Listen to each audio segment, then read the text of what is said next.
All right, you may be seated. Call your next witness. State calls Karen Kuhn.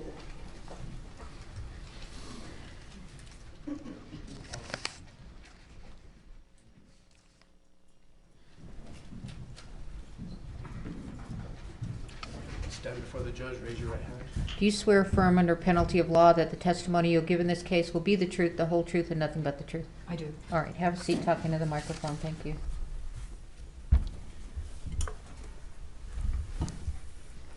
Ma'am, state your full name for the record. Karen M. Kuhn, And how do you spell your last name? Kuehn. How are you currently employed? I am a stills photographer on film sets and sometimes a wrangler. What does a stills photographer do on film sets? We document scenes, behind the scenes, and do gallery work and specials for billboards, posters, whatever the production needs. Okay. Were you employed as the stills photographer on the set of Rust? Yes. And if you recall, can you estimate for us approximately how many photographs you took during the time that you were working on Rust? Do you have any idea? Maybe 9,000. Okay. About 2,000 a day at the most, probably. Okay. I am going to, well, before you came in today, did you have an opportunity to review one of the photographs that you took? I did. Okay. I am going to ask the court to admit State's Exhibit 165. I believe there's no objection. No objection. All right, thank you. 165 is admitted. You may publish.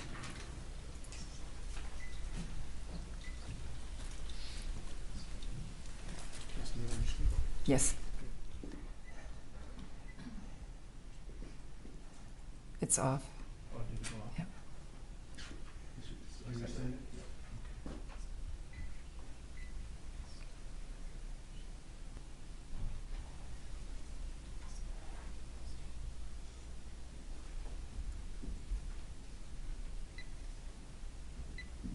There we go. It went off again here. I can turn if you want. No, you're fine. But these guys will take care of it. I'm not. I never do.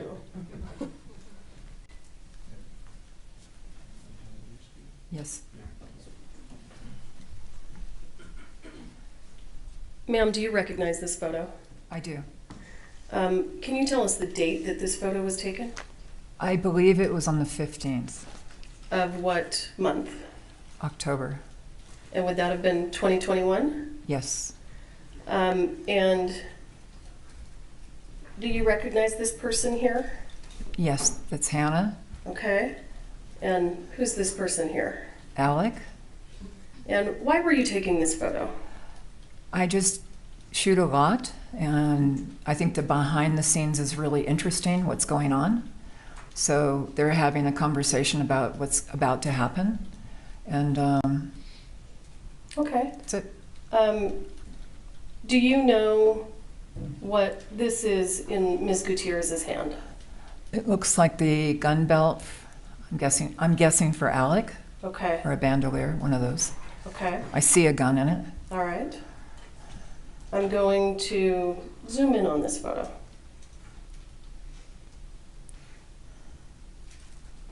Okay. Can you see that? Yes.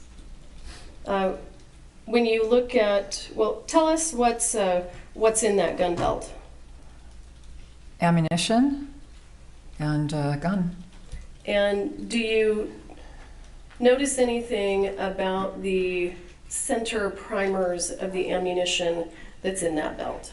One is silver and quite different from the other 4. All right. And that was October 15th, you said, is that correct? Yes, ma'am. All right. I'll pass the witness. Cross-exam.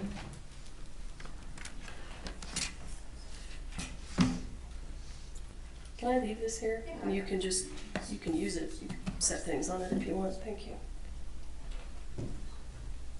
Good morning, Ms. Kuhn. Good morning. Is it true that you were budgeted for 5 days of work for the entire show? Yes. Okay. And were you ever tasked with taking any pictures of guns pointing into the camera? Yes. Who made you take pictures of guns pointing into the camera? One of the junior producers, Ryan Smith, emphasized that I should get as many shots of guns pointed into the camera as possible. Okay, so then you were told to do this on many occasions? Maybe twice. When those photos are taken of guns pointing into the camera, are they actually pointed at you, directly at you then? When it's the gallery shoot, yes, and those guns have to be checked by the armor before, which I trusted was happening because she was nearby. When filming in New Mexico, did it appear to you that Alec Baldwin was the boss? Yes. Did you ever see anybody tell Alec Baldwin no? No. And in terms of the structure, did it appear that other producers were below him? Yes. Did you see other producers on the set frequently? Yes. How frequently did you see other producers on set? Pretty much every day I was there. Were the other producers sometimes even in some of the photos that you were taking? Yes. You had to Photoshop them out? No, I don't do Photoshop. Okay. What about Gabrielle Pickle? Did it appear to you like, well, first, did you have interactions with Gabrielle Pickle? Very little, just the initial deal. Did it appear to you, in your perception, that the budget was a major concern to Gabrielle Pickle? That's her job. She's the line producer, I believe, and so she has to come in according to whatever the budget is. Okay. Do you recall believing that she was trying to be cheap, to cheap everybody down? On the lower tier, lower budget shows, that's what they all do. And that's what you observed from Gabrielle Pickle on this show?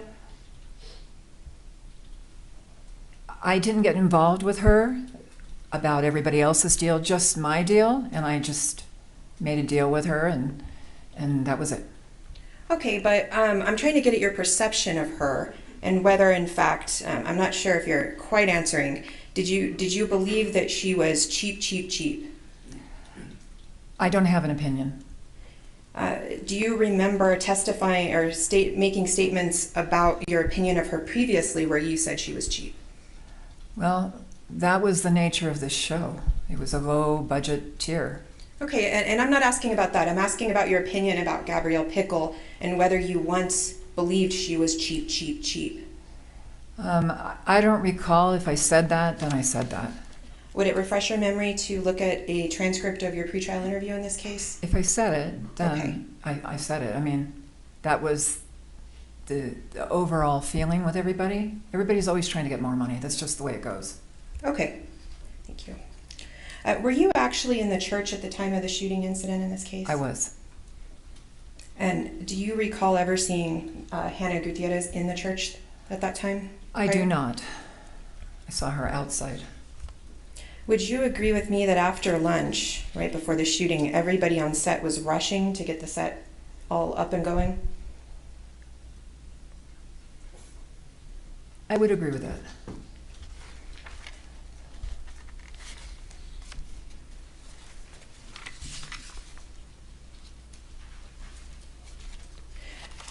I don't believe I have any other questions for you. Thank you. Thank you.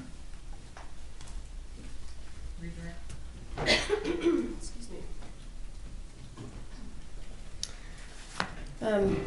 Ms. Kuhn, I want to ask you a couple questions about taking photos of guns pointed at the camera. You indicated that you thought that Ms. Gutierrez had checked the gun. I believed so. Let me ask you, did Ms. Gutierrez check the gun in your presence? Not that I recall. And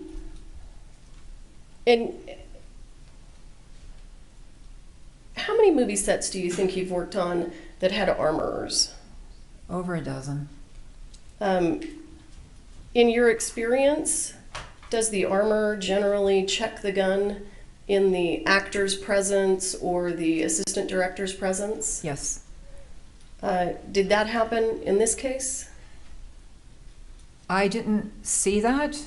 I also came into the church a little bit later. And I'm not talking about inside the church. I'm talking about with you when you were taking those photos. Right. I just don't recall. I wasn't paying attention to that. I was paying attention to just documenting what was going on. Well, would you recall if Ms. Gutierrez showed you the dummy rounds and shook them for you when she put them in the gun? I would recall that, but I don't. Okay. So is it your testimony that that did not happen? I don't know. I don't know if she checked them. It's not my job. She didn't check them in front of you? No. Okay, understood. Was Ms. Gutierrez present for those close-up shots of guns pointed at the camera? She was nearby. We were in a very small space outside of a barn for a gallery shoot, and I asked her to check everything, and I trusted that she did that, and I was inside and working with the talent on those days, and that space is probably 20 by 30, very small. You can't have a lot of people in there. Okay. You were asked some questions about Ms. Pickle and the budget. Mm-hmm. Do you generally work on movies in the state of New Mexico? Yes. You live in New Mexico, right? Yes. And are a lot of films that are made in New Mexico low-budget movies? It's a mix. It's a mix. Okay. Do you have any knowledge about New Mexico tax incentives and how that happens with regard to different tiers of movies? Not enough to talk about, but I Okay. know they get a discount if they hire our local crew, which we appreciate. Okay, of course, understood. On October 21st, 2021, when you were inside the church, and I'm talking about shortly before the incident where Ms. Hutchins was shot, were you paying close attention to Ms. Gutierrez and what she was doing? No, I was paying attention to Alec because he was handling a gun. As I walked in the church, I thought, there's some shots happening, photographs. So I kind of went right in to get some photos of him. And then he pointed at me to get out of the way and out of his personal space. Okay. I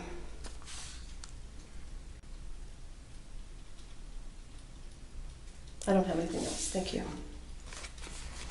All right, thank you. You're excused. Thank you very much. Next witness. State calls Marissa Popple.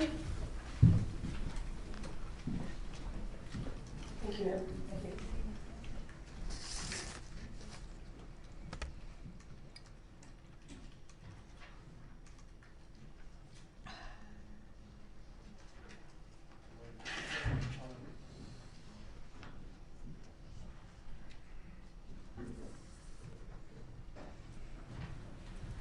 Stand before the judge, raise your right hand. Do you swear or affirm under penalty of law that the testimony you'll give in this case will be the truth, the whole truth, and nothing but the truth? Yes. All right, thank you. Have a seat, talk into the microphone.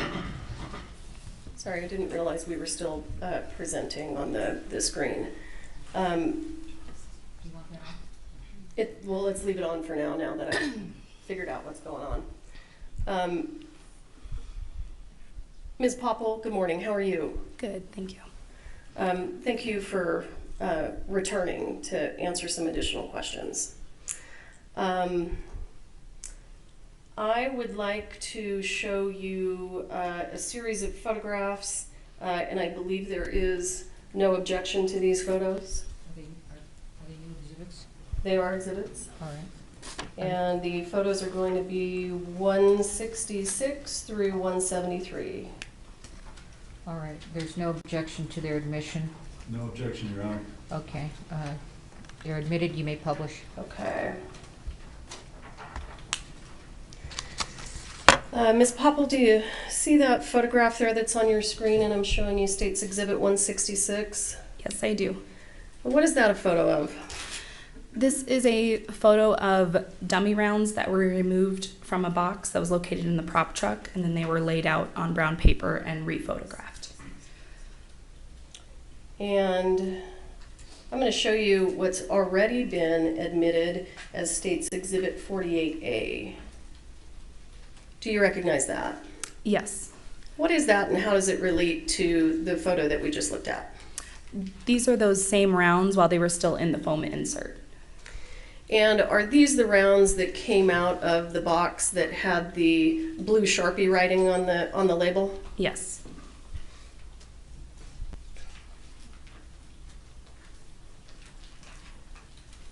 I'm showing you what's been marked as State's Exhibit 167. Can you tell us what we're looking at here?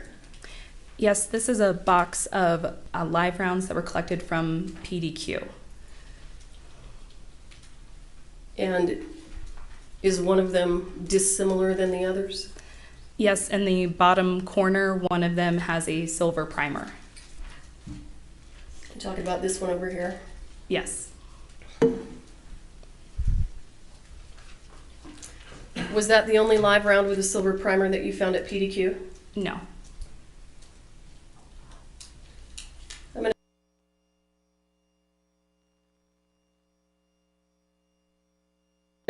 Relates to the previous photo, this one here, 167. What's 168? These are those same rounds removed from the box and laid out. Do you know which of these has the silver primer? It would be one of the rounds that's by itself. One of these over here? Yes. Okay. And in terms of the shape of the projectile, is the shape of the projectile similar to the live rounds that were found on the set of Rust? No. Is the head stamp of the round, and in fact, let's move to State's Exhibit 169. Is that a close-up of that live round? Yes. Is the head stamp of this live round the same as the head stamp of the live rounds from the set of Rust? No.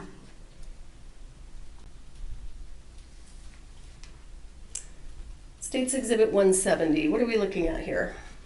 These were additional rounds that were located at PDQ that had silver and color primers. And are the head stamps the same as the live rounds found on the set of Rust? No. State's Exhibit 171, what's this? This is a top view of those same live rounds located at PDQ with the silver primer. Is the projectile shape the same as the live rounds that were found on the set of Rust? No. The live rounds with silver primers that came from PDQ, how many did you find? There were, I'm sorry, say that one more time. How many live rounds at PDQ with silver primers did you discover and photograph? 10. 10 out of all of them? Yes. Okay. And have we looked at all of them this morning? Yes. State's Exhibit 172, what is this? This is the outside of a ammunition box that was located in Lieutenant Benavides' vehicle. And based on your experience in this case, do you know what kind of ammunition that box contained? This contained blank rounds. Okay. And State's Exhibit 173, what is this? This is the outside of an ammunition box that was located on top of the cart. And what kind of ammunition was inside this box? There were blanks inside this box.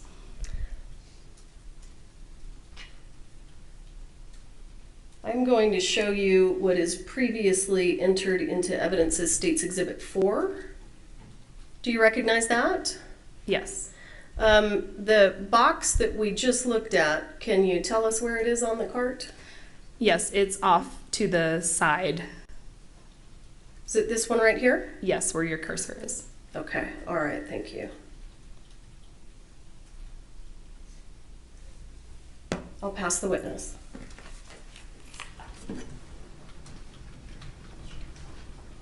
Cross-exam.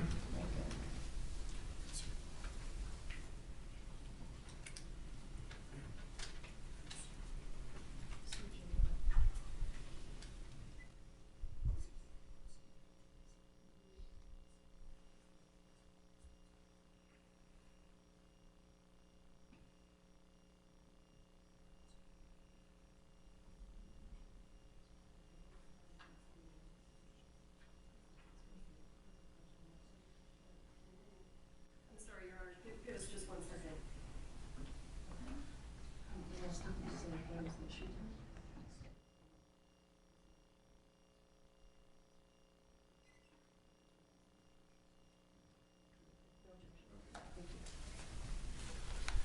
Good morning again. Good morning. Ms. Paphos, so you testified earlier you all found 10 live rounds, and that was in the search that occurred approximately 1 month after the shooting, is that right? Yes. So again, you have no idea what happened in the month in which went by that you all weren't there to search, right? Correct.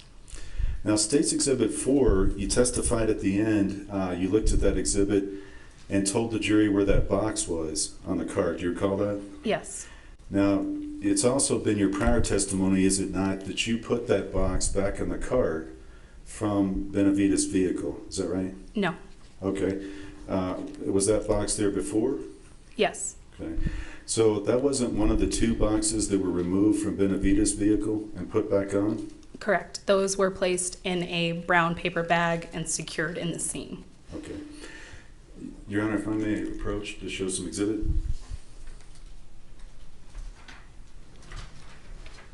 Now I'm going to show you first what's marked as Exhibit Q, Defense Q, and ask if you recognize that.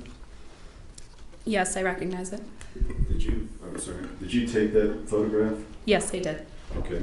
Your Honor, I'd move Defendant's Q into evidence.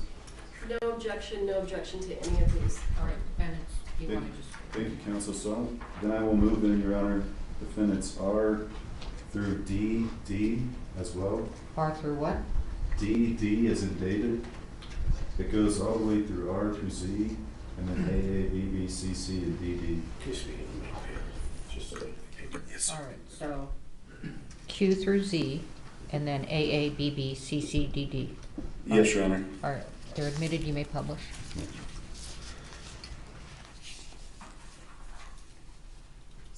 You need the yellow?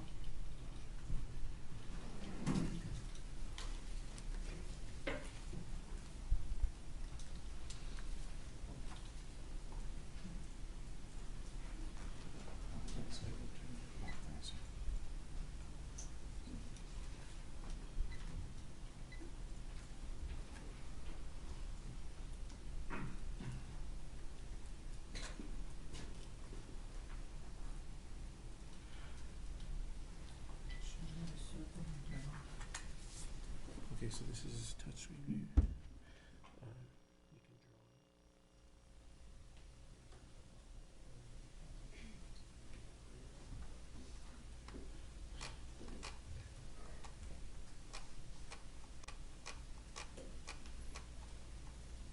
Okay, ma'am. First, I've got Defendant's Q, and I want to show you that picture. Move that microphone closer to you. Oh, yeah.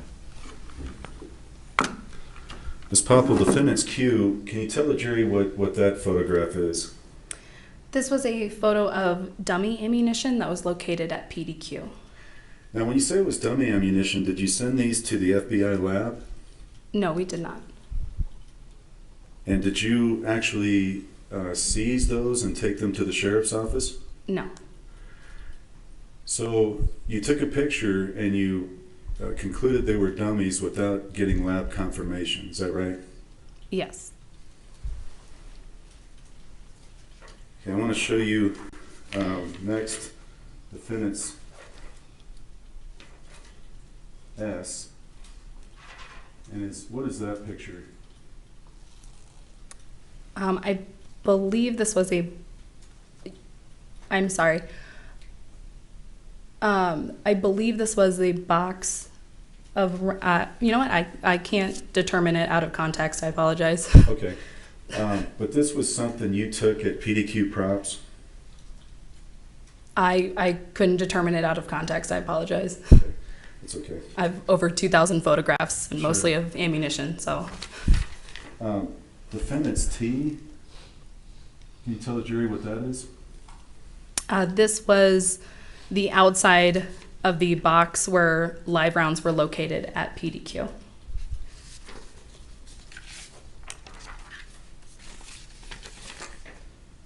Defendant's W, can you tell the jury what this is? Could you turn the photo? Sure. Yeah, that'd be easier. Thank you. This was boxes of ammunition that were located at PDQ.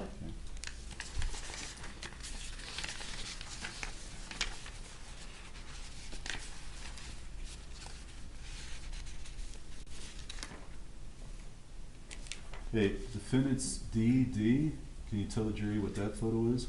This was another photograph taken at PDQ. Did you, is this in the state it was in when you, obviously when you got there for the search? Yes. What are those items in the back? They're yellow and green. You see at the very top right. What are those things? I'm not sure, some form of tool. Did you inspect that tool at all to find out what it was? I believe that Sergeant Zook assisted with that aspect. Were there any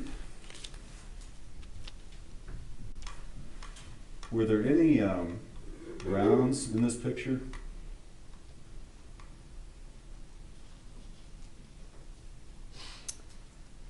If you could move it up, just because my portion has lettering underneath it. Sure, yeah. There were rounds on the table, yes. So there is, and just to describe, there's rounds laying in a mix of all kinds of stuff. I don't even know what to call it. Is that clutter? Would that be a good word? There were a large amount of items on the table. Okay. What is the green cans? What are those? I don't recall what the green cans were. Okay. And what is that brown canister in the middle, or whatever that is, a box? I'm not sure what you're referring to. Okay, I should point this thing right here. The black box that's there, I don't recall what it was. Did you all pick up these and look under them? Pick up the clutter and look under it? Yes, items were moved. Okay. So if you found anything under it, can you tell us what that was? Nothing located underneath it was collected by us. Okay. What are those manuals in the top right? Did you look at those? I don't recall what those manuals were.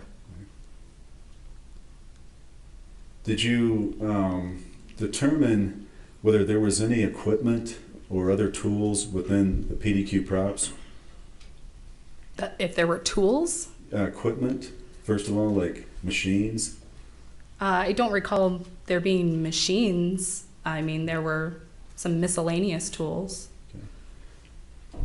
Do you know what a reloading machine is? I know what it is, yes. Okay.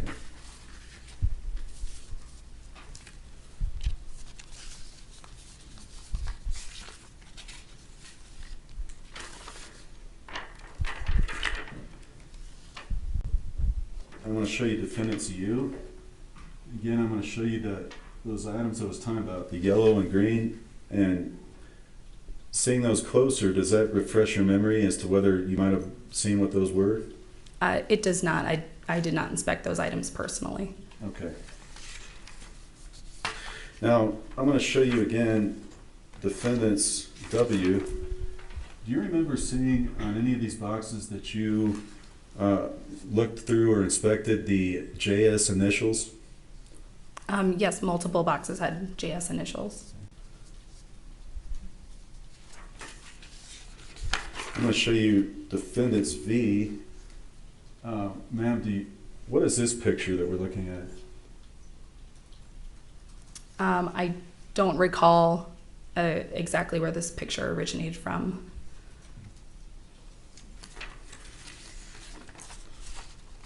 I'm going to show you defendant's X.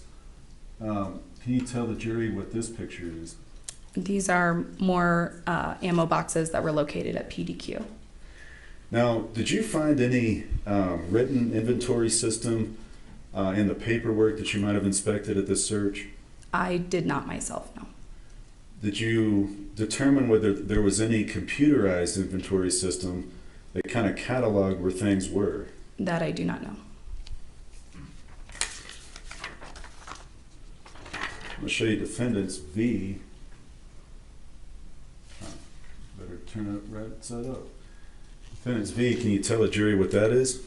These were more ammunition boxes located at PDQ. Were you able to ascertain any type of system, just staring at everything, as to how these were arranged? They seem to be arranged by ammo type. And were they all kind of put in together? Did you ever see bags of rounds put in by boxes? I don't recall.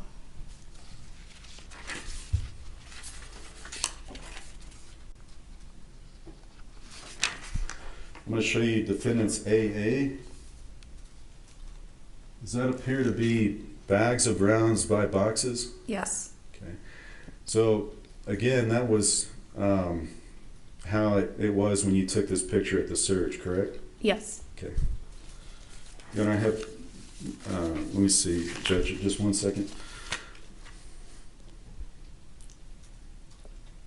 Okay, Your Honor, I have no more questions. Redirect.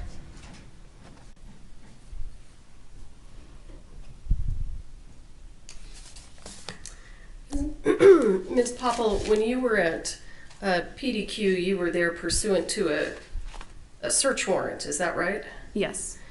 And did the search warrant let you take from that property anything you wanted to? No, it had restrictions. What were the restrictions of the warrant? We were looking specifically for live ammunition in a .45 caliber.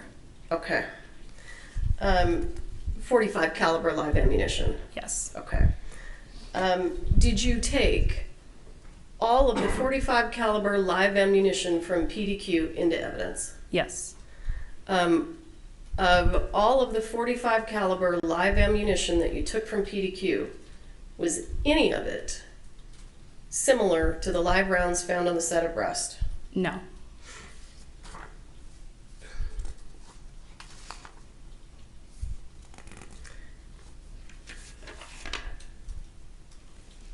I'm going to show you what was marked as Defendant's Exhibit Z.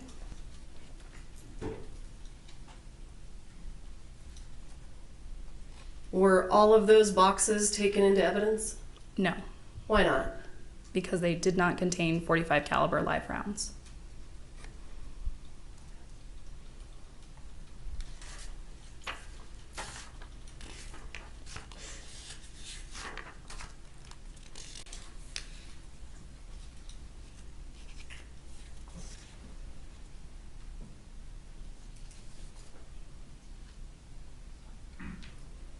I'm going to show you what is marked as Defendant's Exhibit AA. Do you see that? Yes. These bags of I'm a little reluctant to call them ammunition, but what appears to be at a minimum brass casings. Were those taken into evidence? No. Why not? Because they were not .45 caliber live ammunition. As you look at that photo, do you know whether they were live ammunition at all? No, I don't believe they were. Okay.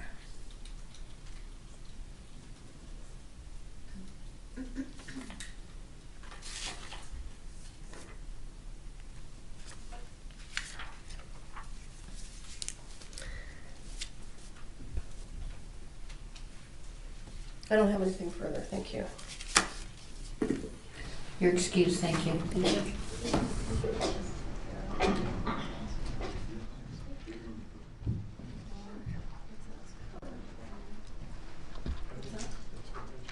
Wait.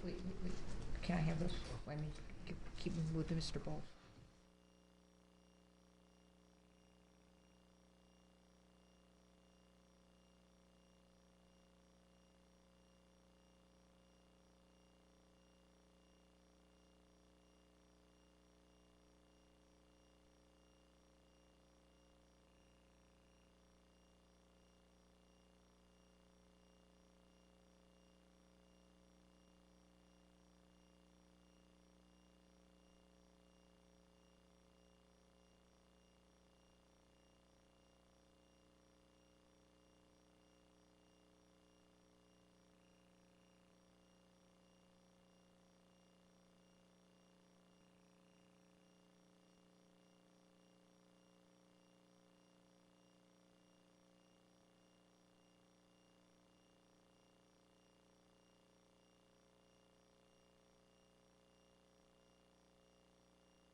Stand before the judge, raise your right hand. Do you swear affirm under penalty of law that the testimony you'll give in this case will be the truth, the whole truth, and nothing but the truth? Yes, ma'am. All right, have a seat talking to the microphone, thank you. Good morning. Good morning. Ms. Smith, go ahead and state your full name for the record. Rebecca Smith. And Ms. Smith, in October of 2021, how were you employed? I was employed as Key Craft Services. Was that on the set of Rust? Yes, ma'am. Okay. Can you explain to the jury what Key Craft Services does? Key Craft Services is basically a set mom. I show up and make sure that coffee is ready for everybody, that everybody has snacks and hydration. If they run out of sunscreen, if they run out of chapstick, they come to me. And what hotel were you staying at when you were working on the set of Rust? The Inn at Santa Fe. And was Ms. Gutierrez also staying there? Yes, ma'am. During the time that the two of you were both working on the set of Rust, did you get to know her? Know her? No. I had a chance to sit with her once or twice, but not really get to know her. Okay. Would you say she was more of an acquaintance? Yes, ma'am. Okay. And Ms. Smith, were you present at the hotel the evening of October 21st, 2021? Yes, ma'am. And at some point that evening, did you go to Ms. Gutierrez's hotel room? Yes. And why did you do that? Court and I forget what his name was, but the set steward were in her hotel room and needed to go to the store to get something and did not want to leave her alone, so they called me and asked me to come up to her room. Okay, and did you do that? Yes, ma'am.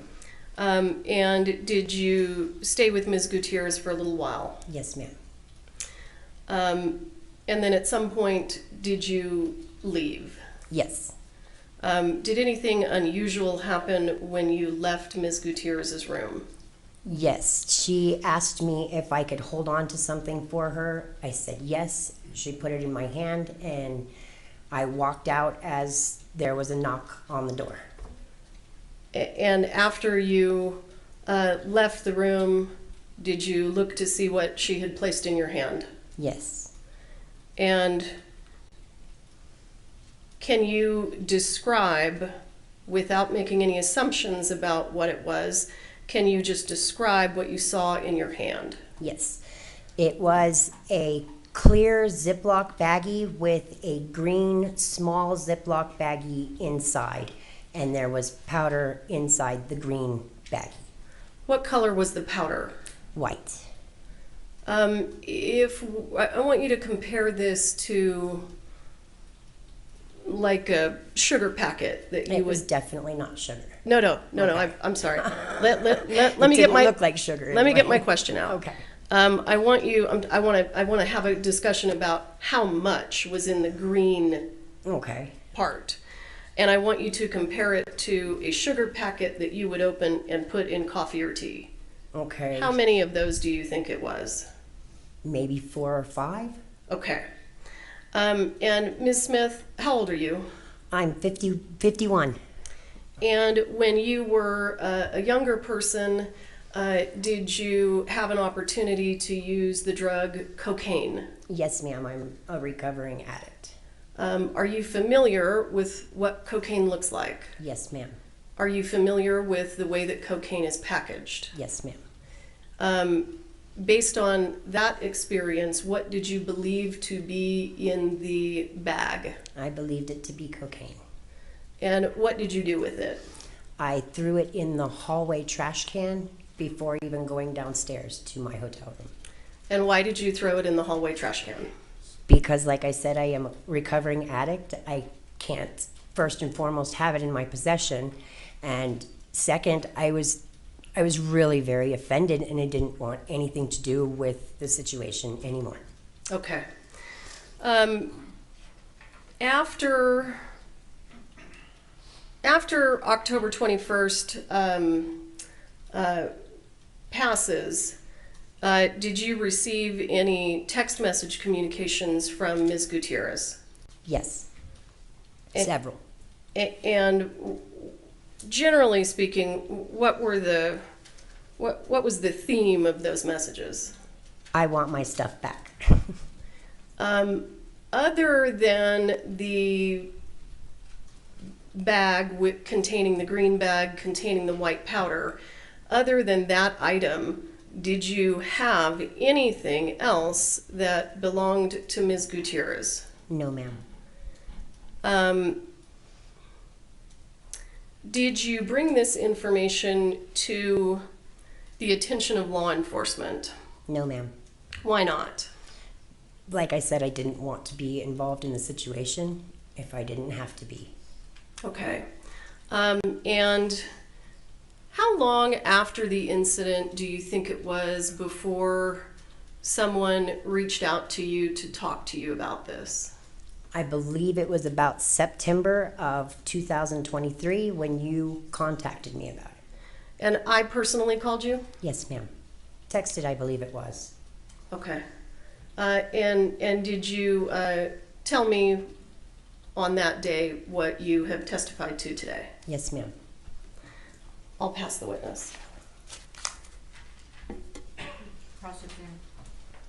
Thank you, Your Honor.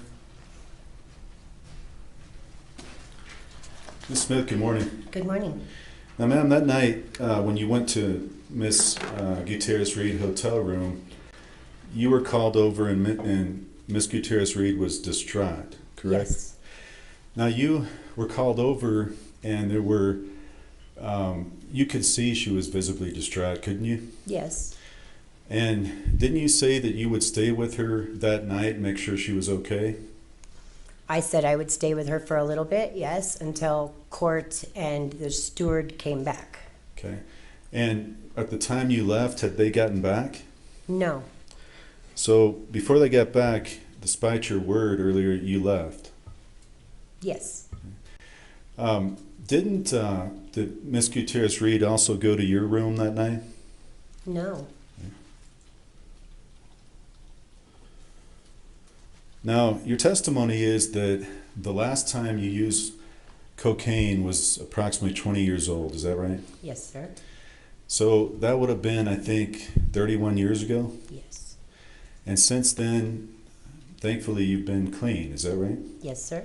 So you have not seen that substance in 31 years. That's fair to say? No. That's not fair to say.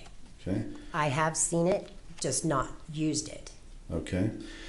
Now, you stated on direct examination that you believed it to be cocaine. Yes. And do you recall stating at one point that you said it could be cocaine or meth? I don't recall saying that, no. Okay, do you recall at your pretrial interview being asked the question, what was in those baggies? Inside the snack baggie was the green baggie. Inside the green baggie was a white powdery substance, which I knew to be cocaine, or I mean, it could have been meth or something too. It could have. Okay. But I don't believe that it was, nor did I state that I believed it was. I just said that it could be. And that was my question. I'm just asking if you said it could have been meth too. Correct. So, in reality, it could have been a number of other white powders. Would you agree with that? Sure. Do you know what creatine looks like? No. Protein powder? Yes, because I work in craft services. Okay. And we could go through a whole list of items, but there's a lot of white powder sugar, right? Mm-hmm. Is that Yes. correct? Okay. So the reality is you have a belief, but you don't know for certain what was in that bag, do you? Correct. Now, that was never tested, No. and that was never provided to law enforcement. No. How long did you hold that baggie before you threw it in the trash? I didn't make it all the way down the hallway. So how many feet do you think that was that you walked? I don't even know how many feet the hallway is long, so Can you look at the courtroom and estimate, just telling us? possibly to the distance of the gentleman in the blue suit. Okay, is he seated Right at counsel here, table? yes. So would you agree with me that's about 25 feet? Sure. Okay. So you walked 25 feet, and were you looking at that bag the whole time, or were you having it down by your side? At first it was down by my side, and then I, of course, raised my hand to look. Okay, now weren't you walking past some police officers too? Men in uniform, not sure whether they were police officers.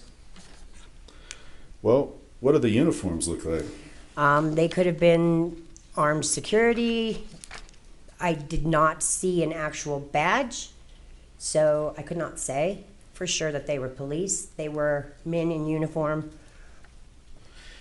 in either security or police. Well, do you recall being asked the question, why didn't you just hand it back to her? And you said, because I didn't want to do anything in front of the police. On page 19 of your interview? Yes. So at that time at your interview, you indicated they were police.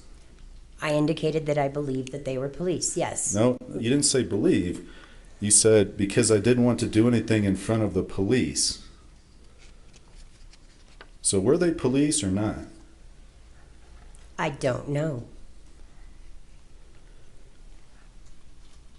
So you walk down 25 feet, you look up at it, and then you throw it in the trash. Is that right?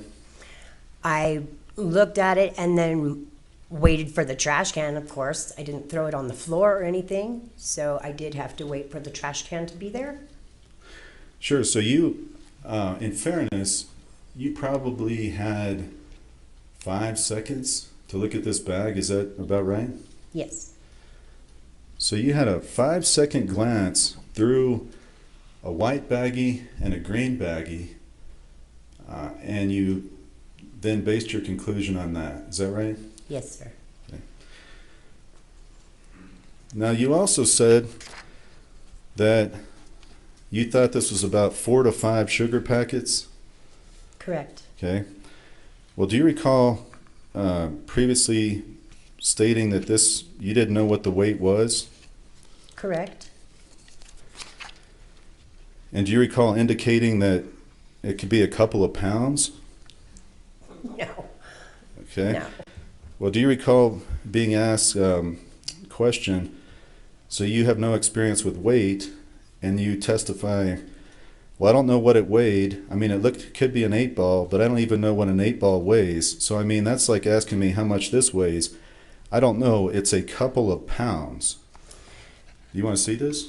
No, I don't need to see it. What I was referring to was a body armor that I had already opened and taken a couple of drinks of, and I held it up and said, I don't know what this weighs. Maybe a pound or two. That was in reference to the body armor, not to the baggies. Okay, well, in reality, in a 5-second glance, would you agree with me? You have no idea what the weight was.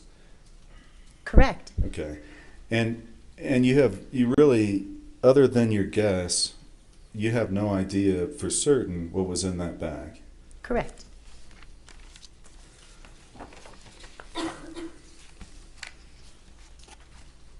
Then may I just have one moment?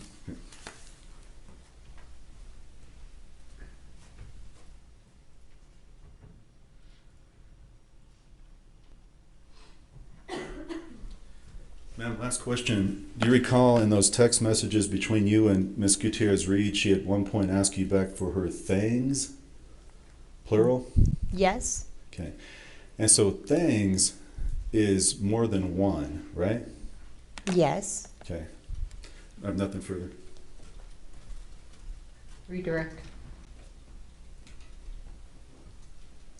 Ms. Smith, have you ever seen powdered sugar packaged like that? Never.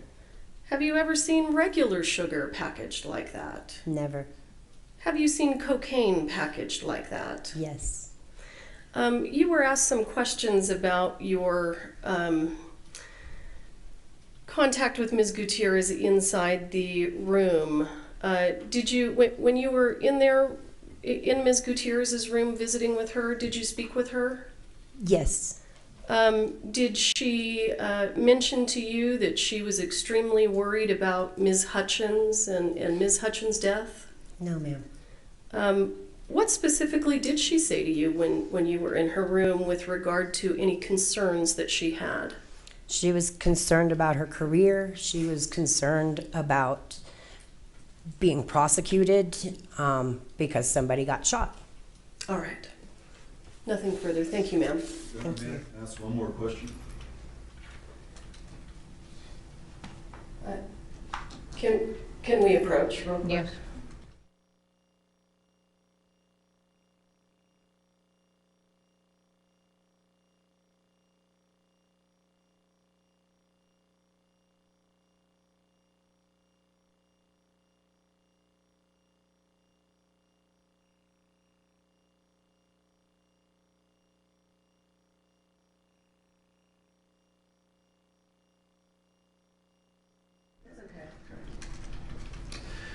Ma'am, you were the one that told Miss Gutierrez-Reed that night that Halyna had passed, correct? Yes. Okay, nothing further, Your Honor. All right, thank you. You're excused. Thank you. Next witness. Let me look at the list. Give me just 1 second. State will call Seth Kenny.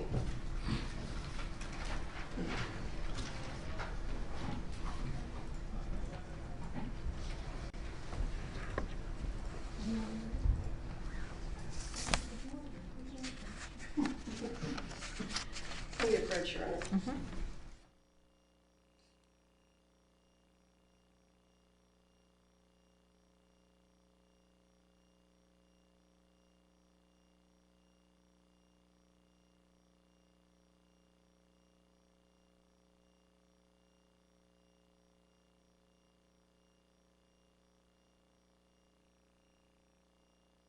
Directions. All rise.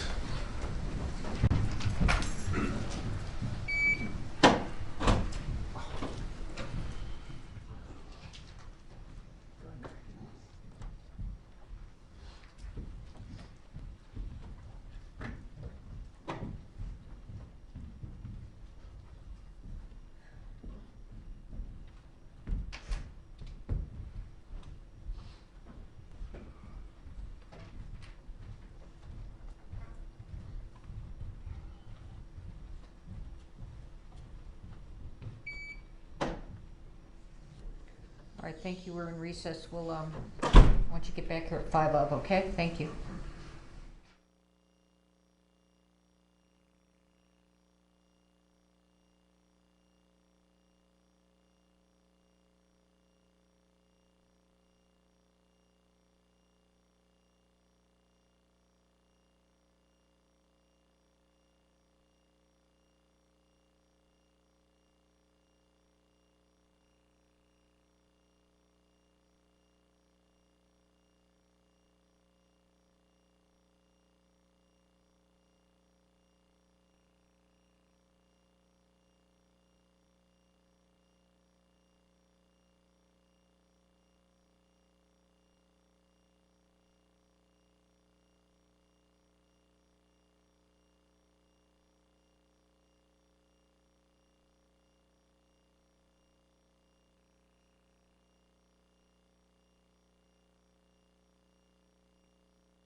Be seated.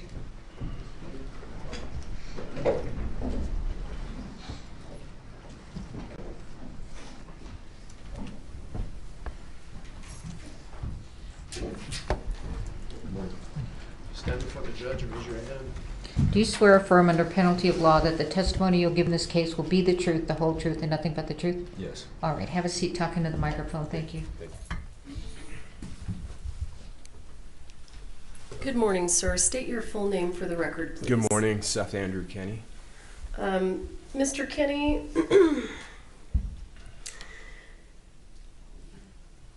where to begin? In October of 2021, what kind of business did you run? I ran a prop and weapons supply house to the film and entertainment industry. Could be anything from theater, and also volunteer work associated with active shooter training. Okay. Wait, would you move that microphone a little closer Sure. to you there? Yep. If you can. All right. And do you still have that business? I do. How did you get into the prop supply business? I got contacted in about 2009. Had previously been consulting for a firearms business, indoor shooting range, and retail segment, as well as some law enforcement training. So there was a crossover. And from that, I met an individual that was working in the film industry. And at some point, he said he needed some help, and it was just going to be a 2-month thing. Turned into 15 years. Okay. And that individual, what kind of work did that individual do? He did a similar thing where he set up weapons, sent them out onto shows, and also worked as an armor on set. Okay.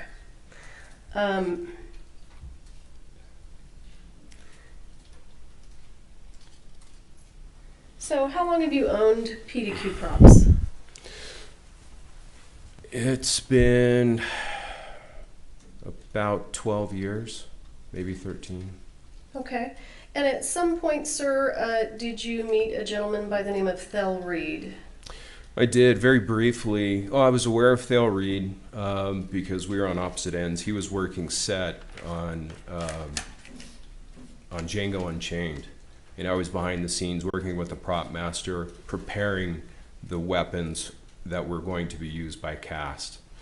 So I was aware of him then. And then very briefly one day, a prop master brought him into the LA Prop House Arsenal, where I did actually meet him. It wasn't again until about 2018 where we became friends. Okay.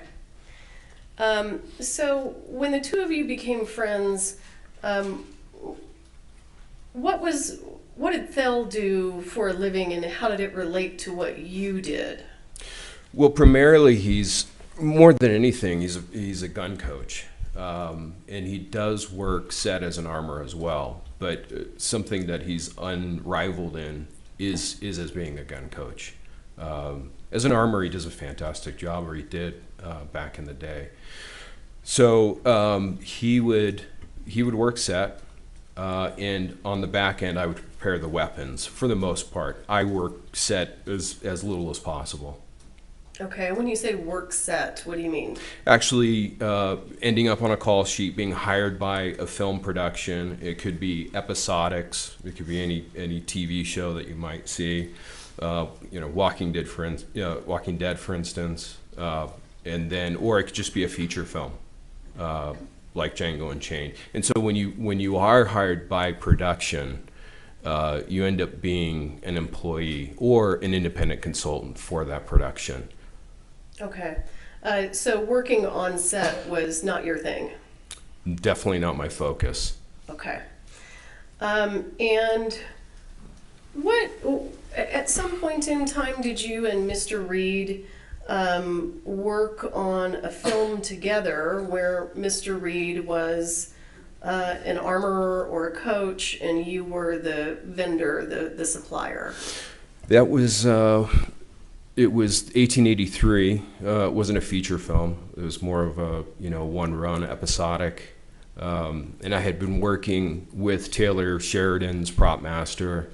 And who's Taylor Sheridan? Taylor Sheridan is a writer director of the Paramount production, and he's kind of created his own segment of Americana that's very popular. Are you talking about Yellowstone and 1883? Yellowstone 1883, Yellowstone 1923, Mayor of Kingstown, Sicario. He wrote Sicario, both, I believe.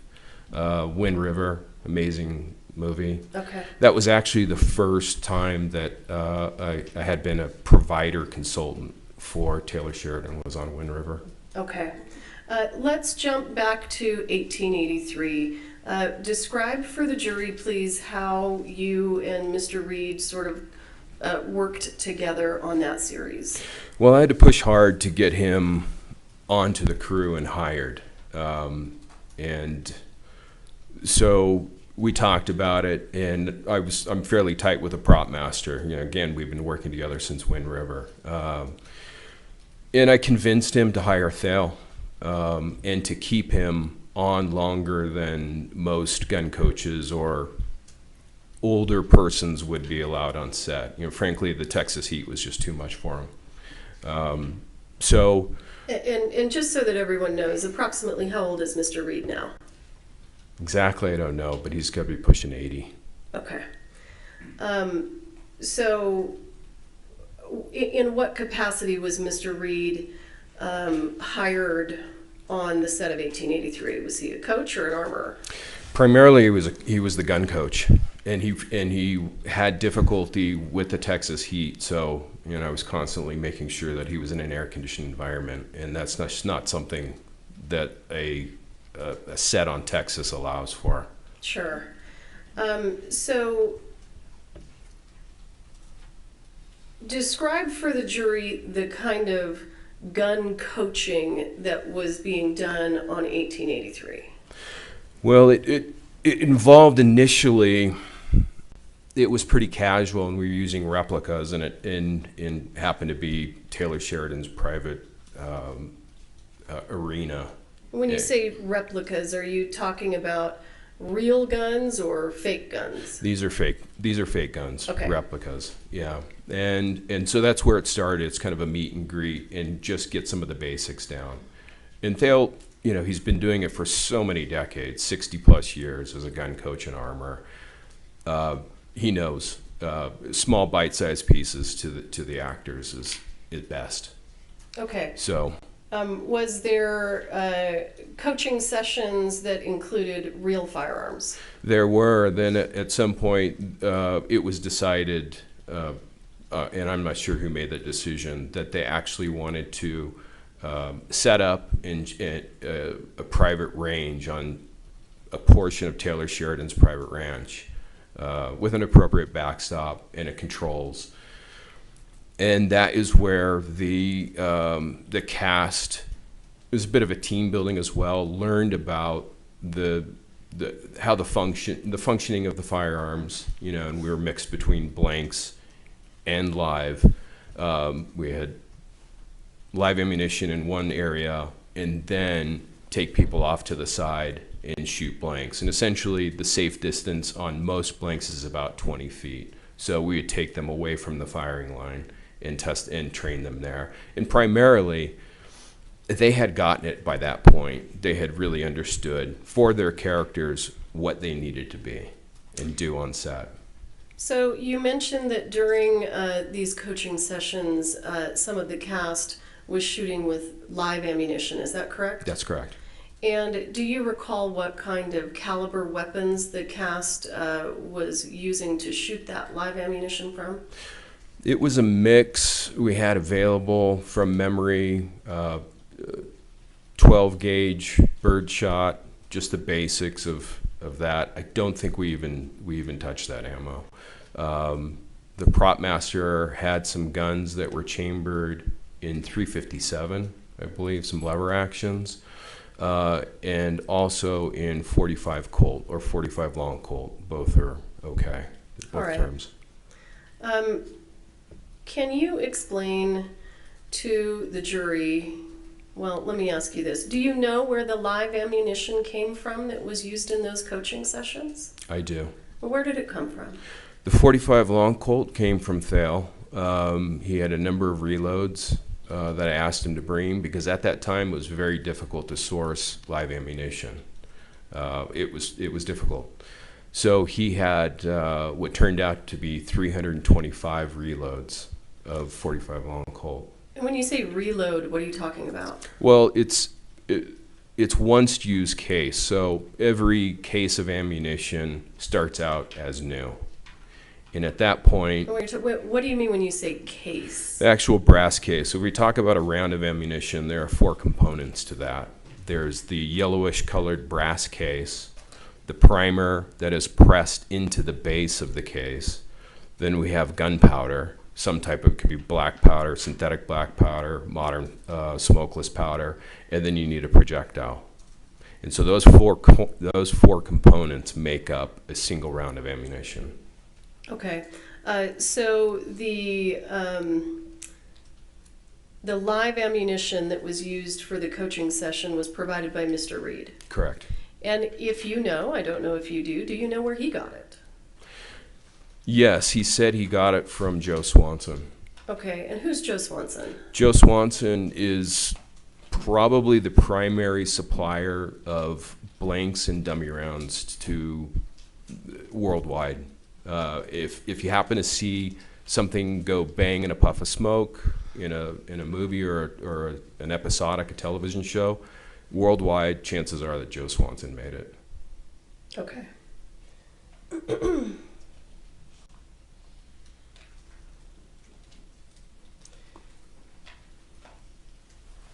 Now,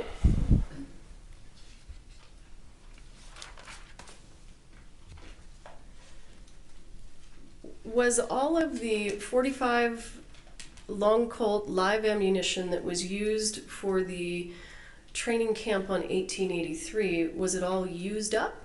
No. So can you tell us approximately how much was left over? It was, if memory serves me correct, it was about 125 rounds, roughly. And what happened to that ammunition after you finished training the actors on 1883? Well, that's a little bit hazy. At one point, I do recall that certain things were offloaded from my Sprinter van because they just weren't needed, and that was one of those things. But at some point, it got moved back to Albuquerque, and I've never been able to pinpoint the date. The live ammunition was moved back to Albuquerque? Correct. And specifically, where in Albuquerque was it being housed? It was in a gray bin marked live ammunition, and it was actually in the bathroom.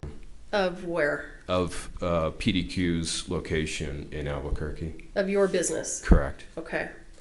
And can you explain to the jury how you would keep, how did you know it was live, and how were you able to keep it separate from dummies and blanks? Well, it's obviously, it's a concern anytime you've got these things in, let's just say, one structure. And in this instance, always better to keep live ammunition near blanks rather than dummy rounds, because dummy rounds and live ammunition can look exactly the same. So if we were to look, if I were to set aside a single blank and a piece of, in a single round of live ammunition, it would be obvious which is which, just from looking at it, okay? The same cannot be said for live ammunition. So these are things that should never be next to each other. Did you keep all of the 45 long Colt live ammunition in the gray bin? It was in the gray bin, and it was marked on 2 sides live ammunition. Did you have 45 long Colt live ammunition stored anywhere other than the gray bin at PDQ in Albuquerque? No. And do you recall a search warrant being executed at PDQ? I do. And when the search warrant was executed, were you present? I was. Did you aid the police? Absolutely. And did you provide law enforcement all of the 45 Colt live ammunition that you had at PDQ? Yes, and it wasn't spelled out in the warrant that way. If my memory serves me correct, the warrant specified that any live. Yeah, well, and it's okay. We'll move on from that. I understand your concerns. So let's not talk about the warrant, okay?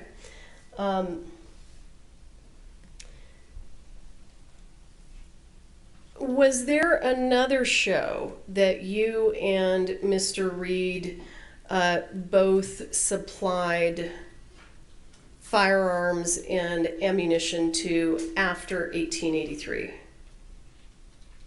No, So not that I recall. let me, did you supply firearms or, and when I say ammunition, I apologize, I mean blanks and dummies, to the set of a movie called The Old Way?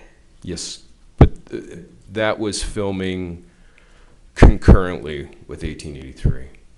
Okay, they were happening at the same time? Yes. All right. So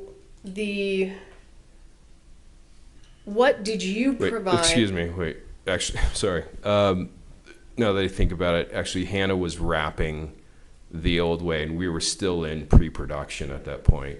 I don't think we had gone to camera yet. On 1883? Yeah, I remember being in Texas at the time when Hannah was wrapping out The Old Way, which is essentially concluding filming. No more camera work at all, right? She's packing up her guns, she's packing up her bags to leave Livingston, Montana, and we were still prepping to go to camera, but working for production on 1883. Okay. So you indicated that Hannah was involved in the movie The Old Way. Can you explain to the jury in what capacity was she working on that film? Well, it was her first solo lead as head armor, and Thale got in touch with me and said that... Hang on, I don't want any hearsay. Okay. So she was the lead armor, and that was the first movie she was lead armor on? Correct. Okay. Explain to the ladies and gentlemen of the jury what you supplied to the set of The Old Way. Roughly half the guns, most of them the long arms, which are lever actions, and shotguns, and single shot rifles as well. And then there was a mix of about 50% Thale, 50% PDQ supplied the blanks. I supplied 14 rounds of 38-40 dummy rounds, and Thale and Hannah supplied the balance of the dummy rounds. Okay, so you supplied, the only dummies that you supplied to The Old Way were caliber 38-40. Correct. Did you supply any 45 long Colt dummy rounds to the set of The Old Way? No, I didn't have any. And you only supplied 14 38-40 dummies? It's all I had, yeah. Okay. And it's your understanding that Mr. Reed and Ms. Gutierrez supplied the remaining dummy rounds to that show? Yes.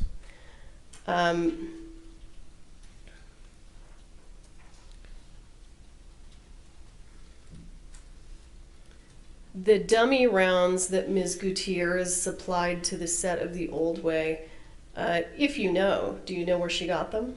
She got them from Thale. All right.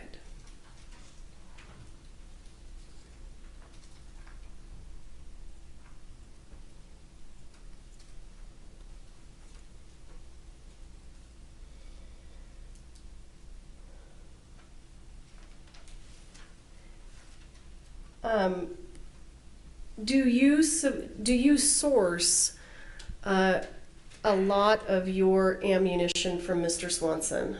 100%. Actually, no, excuse me, 90%. And do you source from Mr. Swanson? And again, not ammunition. Understood. Just dummy rounds and blanks. Okay.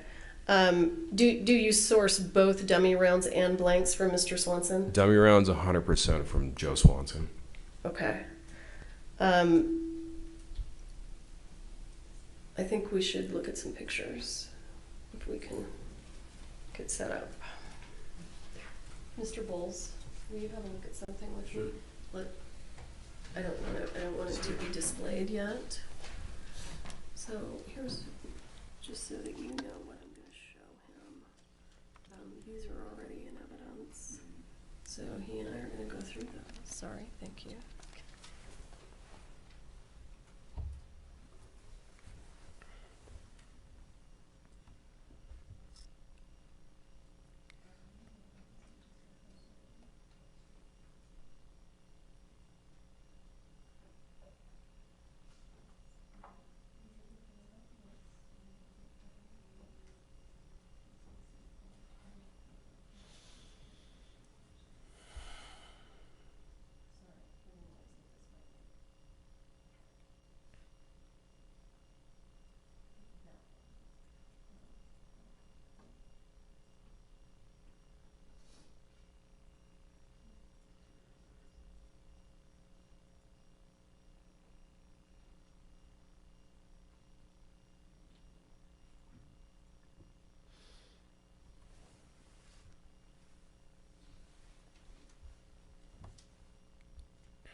I'm good, thank you.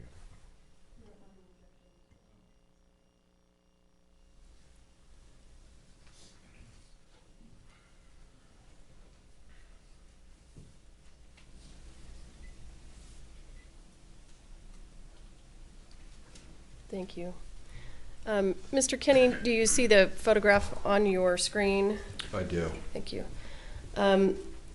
Have you ever had a box of dummies from Mr. Swanson with that label? No, never.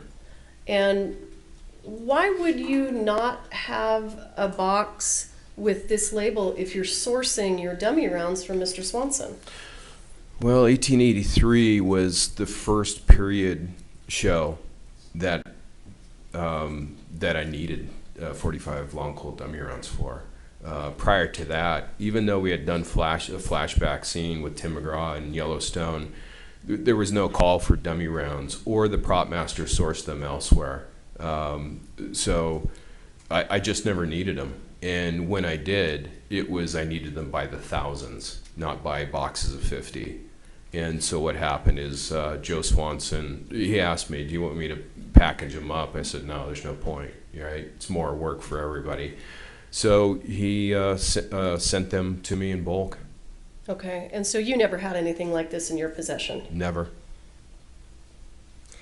And let's talk about the dummy rounds that you provided to the set of Rust. Did you provide 45 long Colt dummy rounds to the set of Rust? I did. I supplied a single box of 50 on October 12th. And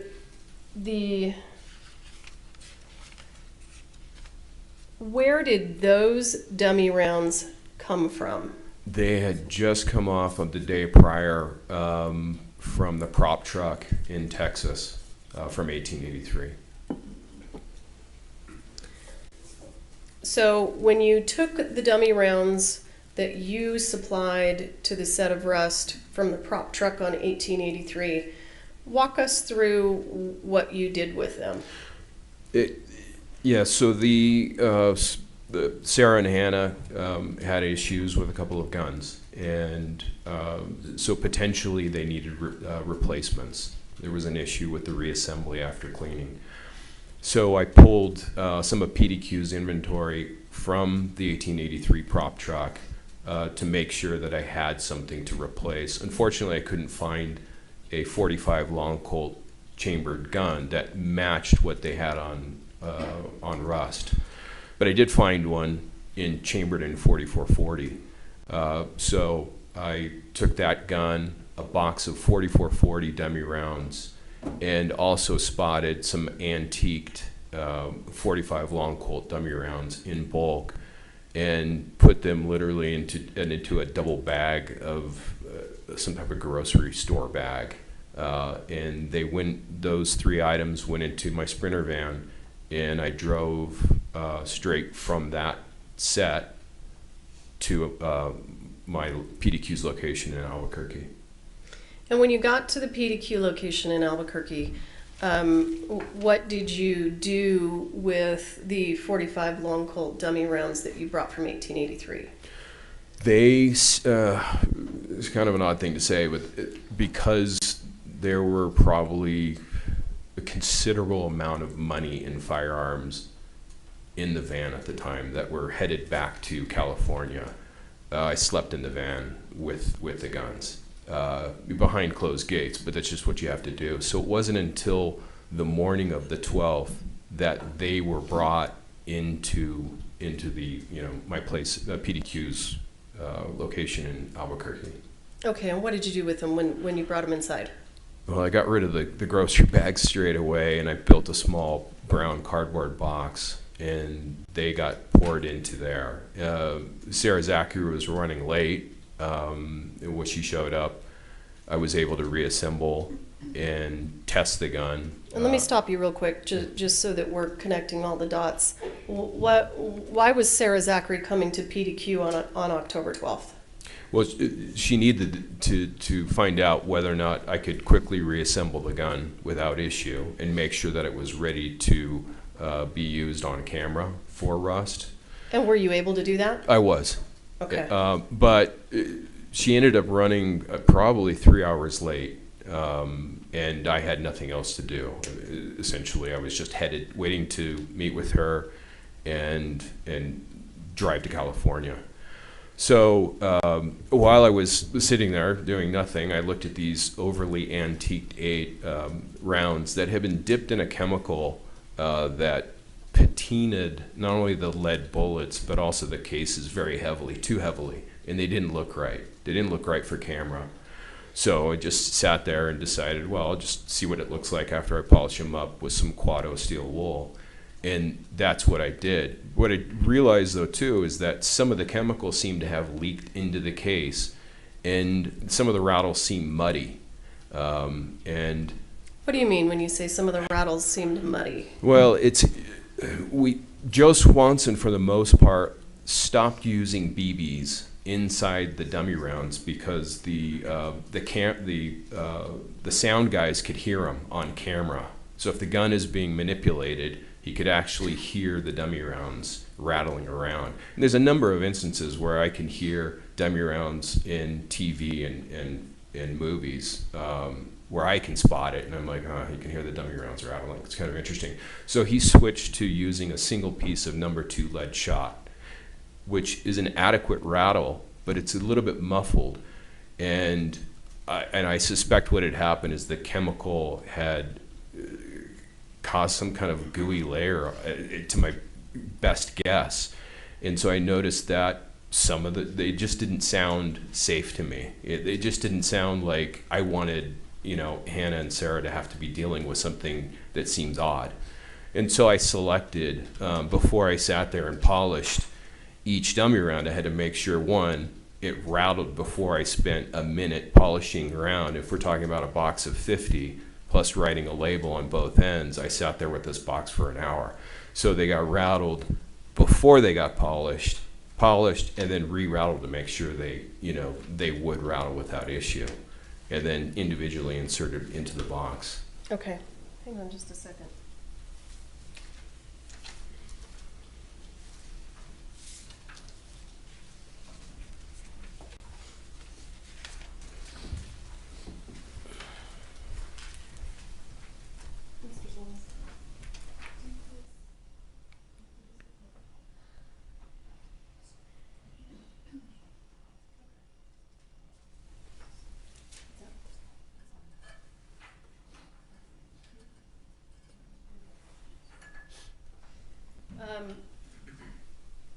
Mr. Kinney, I'm going to show you what has previously been entered into evidence as Defendant's Exhibit L43.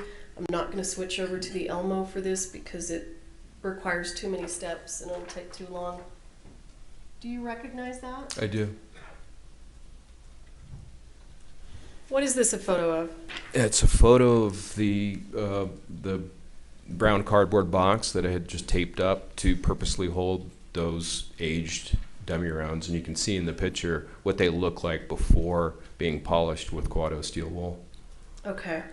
I am going to show you what has been marked as State's Exhibit 174. There's no objection to admitting this into evidence, and I'd like to publish. All right, States 174 is admitted, you may publish. Mr. Kinney, what is this a photo of? That's the same box.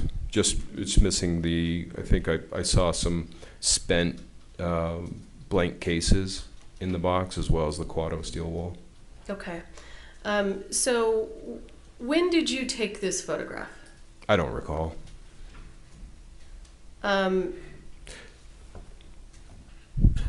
Is this a photograph of the dummy rounds that you provided to the set of Rust? That's correct. So it would have to be the picture was either taken on October 12th or after.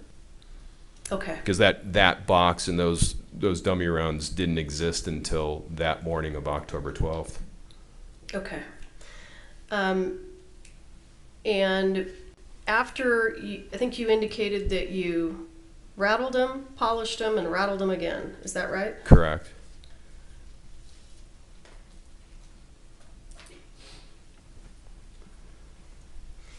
And how did you provide them to the set of Rust? Were they in a bag? Were they in a box? They were in a white box with white gaffer tape, which is kind of a pattern tape, very strong. And I hand wrote in blue Sharpie ink on both ends of the box what the contents of it were. All right, I'm going to show you what has been previously entered into evidence as State's Exhibit 48. Do you recognize that? I do. What's that?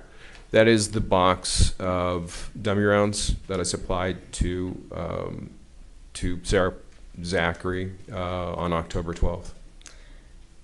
So the dummy rounds that we saw in the box, in the brown box in the previous photo, you took those and you put them into this box. What we see in the brown box with the aged dummy rounds is the remainder.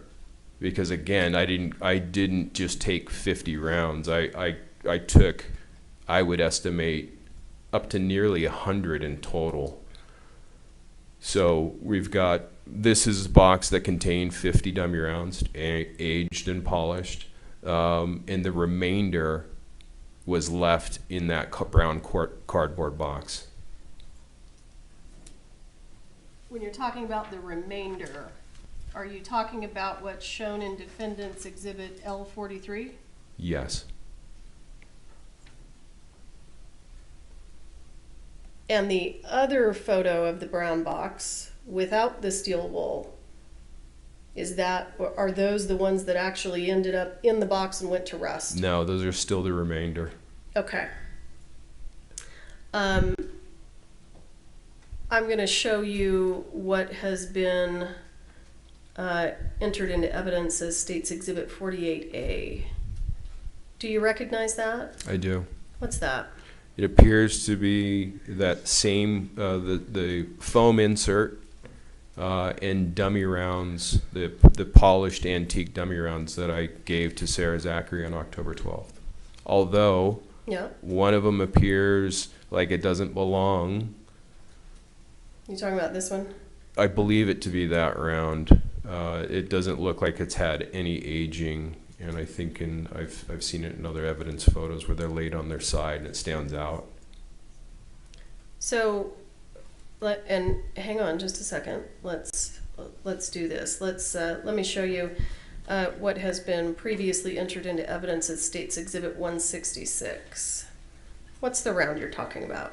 That's it. If we look at the top row and all the way to the right of the top row, just beneath that, it appears that round is inconsistent. George, show him how he can circle. Oops. Yeah, so it's a touch screen. Oh, yeah. So you can, you have to press a little bit.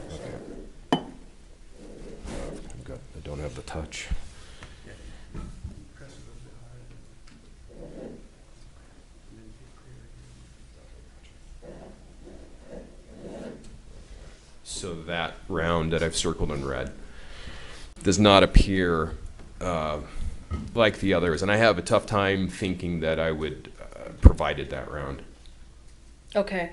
And after you gave the box to Ms. Zachary and it was taken to the set of Rust, do you know what was done with it after that? No, I had, even if she left it in her car, I had no idea what she had done with it, Okay. whether or not they used it or not. Okay. I'm going to show you what has been previously entered into evidence as States Exhibit 39. Do you recognize that? I've seen this photo before, yes. Do you recognize the dummy rounds that appear to be in the belt? Is it hard to tell from this photo? It's hard to tell, yeah. Okay, so let's And the shadows in the photos make it difficult as well. Okay. Let's go ahead and move to States Exhibit 40. This is previously entered into evidence. Does that photo help? It does. So I believe we've heard testimony that these are, from the crime scene specialist, that these are the rounds that were taken out of the belt. Do those look like your rounds? They do. They're definitely similar. A higher resolution on an iPad would be ideal, but they look very similar. Can I guarantee that those are the PDQ rounds? No, it would be difficult to say. Casually, yes. Court of law, not so Okay. much. Okay. I'm going to show you what has been previously entered into evidence as States Exhibit 49. Do you see that? I do. And do you see that this photograph has an extra round up here? I do. Are you familiar with what a Denix round is? I am. What's a Denix round? Well, it's a costume round. What's the difference between a costume round and a dummy round? Costume rounds don't rattle. First off, the Denix round that I've found, that I've tested, won't chamber in a gun either. The cast manufacturing seam is out of spec, so even though it says 45 Colt or 45 long Colt on the end of it, you actually can't get it to chamber. Hang on just a second. When you said the cast manufacturing seam, can you see that in the photo? I can, yep. I'm gonna go ahead and underline it. Okay. All right, thank you. Have you ever had Denix rounds in your inventory? No, because it's something that if it doesn't rattle and it's coming from a weapons supplier, a vendor, it sets a dangerous precedent that we can say some dummy rounds don't rattle. And there is definitely debate regarding this point. PDQ though, and I have never sent out any dummy round that doesn't rattle, whether or not the primer has been struck by a firing pin. So even if we're talking about, well, we can assume that because the firing pin has hit the primer, it must be a dummy round and there's nothing in it, and that is definitely not the case.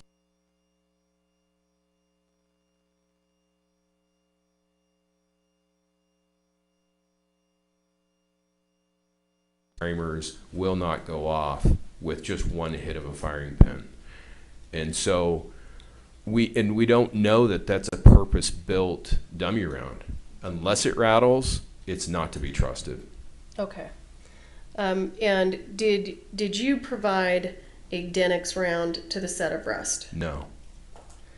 And it's your testimony that the Denix rounds actually don't really fit in the revolver. Is that right? The ones that I've tested do not. Okay. Because of the seam. Because of the seam. And it appears overall that they're oversized, very slightly, but it's enough to prevent them from being inserted into a revolver. Okay. And do you know a gentleman by the name of Billy Ray? I don't know him personally. We've communicated. Actually, no, excuse me, let me back up. We did meet briefly. We met briefly. He owns a similar company providing weapons and props as well as dummy rounds and blanks to productions. I believe he's a set designer. Did you reach out to Billy Ray with regard to supplying dummy rounds to the set of Rust? I did. Again, PDQ, everything we had slated in inventory was to be used on 1883. So we didn't have any 45 Colt dummy rounds. So I reached out to Billy Ray by text and asked him if he did have any in stock because they needed more. And did he have any? He did not, but what he did have, which appears on camera, and to anyone else, if you were to insert what he did have into a leather gun belt, from 3 feet away, you wouldn't know what was in that gun belt. And so what he had was very specifically, he got back to me and said, I have 98 4440 dummy rounds and 42 3840 dummy rounds. And were those provided to the set of Rust? He met up with Sarah Zachary, and that's how they ended up, I'm assuming, on set. And are you the person that connected them so that Ms. Zachary could obtain the dummy rounds? Yes. So, to the best of your knowledge, did Billy Ray provide any 45 long Colt dummy rounds to the set of Rust? No, I mean, he was very specific. I mean, casually you'd say, well, I've got 3 boxes, that'll work. But he went into greater detail. Okay, and let me stop you there. And when you were talking about having a 3840 or a 4440 dummy round in a gun belt, you said that the viewer wouldn't know what they were looking at. That's correct. And is that because they look very, very similar to 45 long Colt? Yes. Okay.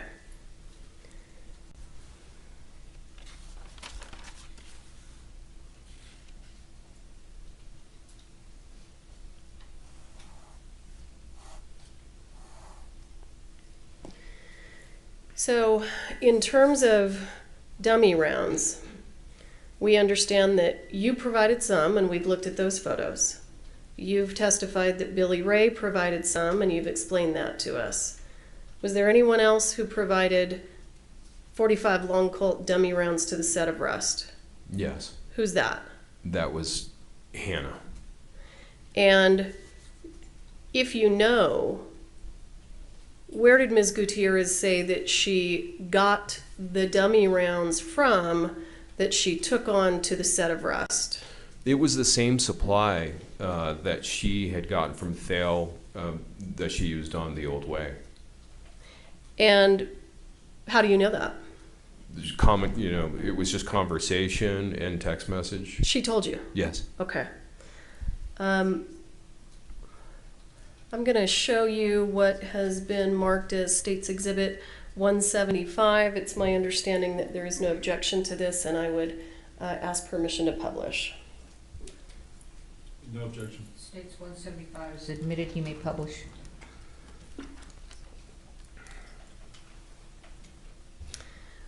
Sir, have you seen this before? I have. And what is this? It's a conversation. Who's participating in the conversation? broken my glasses. Yeah, it's a text conversation between myself and Hannah. And what's the date of this conversation? Again, I'm sorry, I don't have my glasses. October, was it 5th? Do you need some readers? I probably have 5 pairs. No, the new prescription. I broke my glasses, and the new prescription it makes me feel nauseous. So let's see if I take a picture of it. Does that help you? Oh yeah, October 5th. Okay. What are you and Ms. Gutierrez talking about here? Well, we're talking about the let's see. Well, what specifically? Yeah, there's a few dates in there. Go ahead and just take a moment and review it, and then I'll ask you some questions about it. Well, I'm asking her about how she was looking on, for leather. And when you say leather, what do you mean? It would be primarily gun belts, but it could also mean bandoliers as well. I don't recall that Rust had call for bandoliers. It was just primarily, gun belts and holsters. Each gun belt can hold up to 18 rounds of okay. dummies.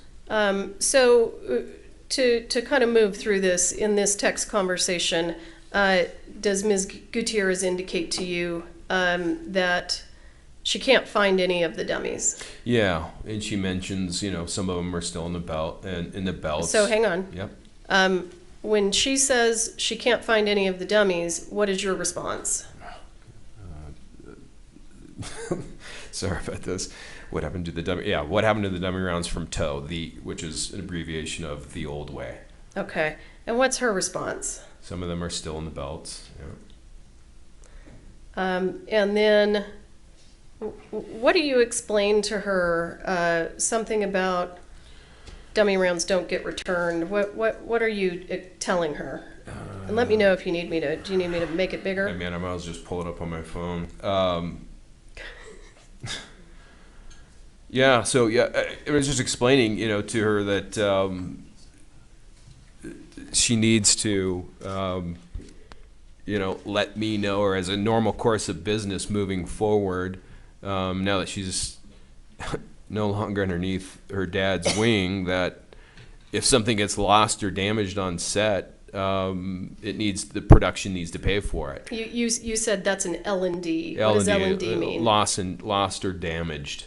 Okay. And in this instance, she's just saying, essentially, yeah, they fall, just commonly, the dummy rounds fall out of gun belts for stunts, or even maybe picked up for souvenirs by extras or actors. Who knows? Okay. And Ms. Gutierrez responds, and she actually, I think, confirms what you just said. Isn't that right? Yes. She says, you never mentioned this. I definitely lost some off of the belts during the action scenes. Right. She says maybe like 50 total. I'm not sure. And then she says, so I have to round those up tomorrow and count these? Yep. That was the conversation.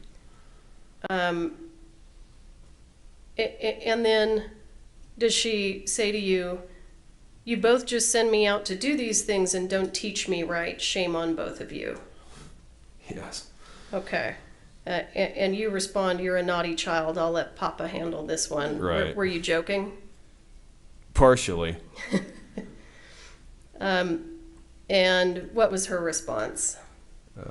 So what if I need more? You guys freaking blow. Okay. So based on State's Exhibit 175, was it your impression that Ms. Gutierrez was bringing dummy rounds that were already loaded into gun belts? Absolutely. Not only that, but we were counting on it. What do you mean you were counting on it? Because everything else from PDQ was slated for 1883. In fact, some of it wasn't even manufactured yet. So there was just no inventory. And the only way that they were going to have dummy rounds on Rust is by reaching out to other suppliers in the business, and they needed them straight away. And Billy Ray happens to be in Albuquerque, so that's a straightaway solution. Okay, was it your understanding from that conversation with Ms. Gutierrez that the dummy rounds that she was providing to the set of Rust were left over from the old way? Yes.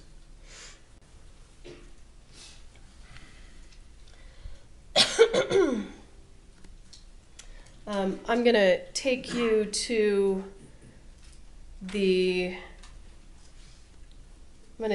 October 21st, 2021. Do you recall that day? Yes. And let me ask you, prior to October 21st of 2021, were you ever physically present on the set of Rust? No. When was the first date that you were physically present on the set of Rust? It was when the Sheriff's Department executed the warrant on the prop truck. And why did you need to be present for the Sheriff's Department to execute the warrant on the prop truck? It wasn't that I needed to be, as much as I felt I wanted to be there to facilitate. And how did you intend to facilitate? But just to be available to answer questions that may have come up. In addition to providing blank ammunition and some dummy rounds to the set of Rust, did you also provide firearms? Yes. Approximately how many firearms did you provide, if you recall? Approximately 30. And do you know where the 30 firearms that you provided were being stored? They were being stored on the prop truck, in the safe.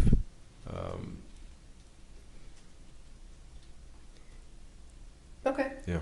And let me ask you specifically, did you provide to the set of Rust the Pieta 45 that became Mr. Baldwin's prop gun? I did.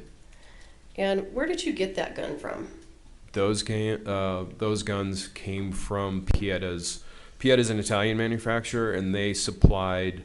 They have a principal, and I think it's a single importer located in California, and I purchased them specifically for the Rust show directly from their facility in California.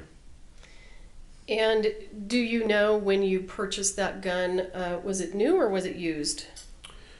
Baldwin's gun was brand new, as were I believe it's 11 of the 12 revolvers that were rented to the Rust production were all brand new. So I'm going to take you back to October 21st. On October 21st, did you find out that there was some sort of an injury that had taken place on set? I did. I missed a call from Sarah Zachary, and quickly thereafter she sent me a single word by text in all caps, emergency. And when you received that text, what did you do? I called her back within a few minutes. Okay. And let me ask this. During that conversation, did you tell Sarah Zachary to do anything with any of the dummy rounds or firearms or anything like that on set? No, absolutely not.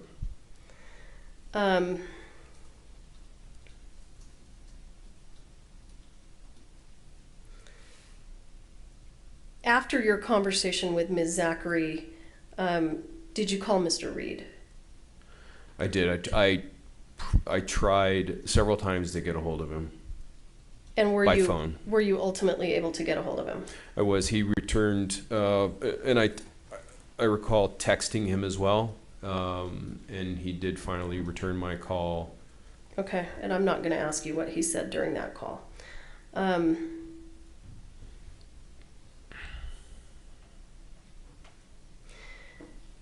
During the filming of Rust, did you occasionally communicate with Ms. Gutierrez? Yes. And was there a time that you and Ms. Gutierrez had a disagreement? The primary disagreement occurred on October 16th. And what was the subject matter of that disagreement without saying what anyone said? Subject matter related to an accidental discharge of a blank on the set of Rust. Okay. After the disagreement that you had with Ms. Gutierrez on October 16th, did you, if you recall, did you speak to her again before this, between the 16th and the 21st? No. And why weren't you speaking to her? Was there anything that she did or said during the October 16th conversation that was upsetting to you? Well, it was clear that she was emotional. She sent me a text message back that had a number of expletives associated with it, and so, you know, I just felt that she needed some space, and maybe an apology was due, and I was just going to give it some time. An apology was due to who? Well, I thought to me. Okay. Understood. Sir, did you provide any live ammunition to the set of Rust? No. Did you ever give any live ammunition to Sarah Zachary? No. Have you seen photos of the live ammunition that was found on the set of Rust? I have. Did you possess any ammunition that looked like that? No.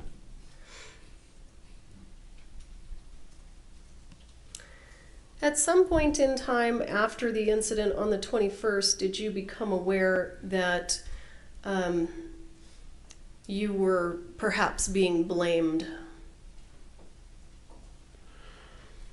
I started to sense that there was efforts to redistribute blame or the cause of this accident. Was there a morning news show that you watched that? Yeah, I'm gonna object.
Mr. Kinney, did you see a morning news show? I have seen one. I'm talking about a morning news show where Mr. Bowles and Mr. Reed were the guests. Yes, I do remember that. And did anything about their statements on that morning news show cause you to believe that you were perhaps being targeted or blamed?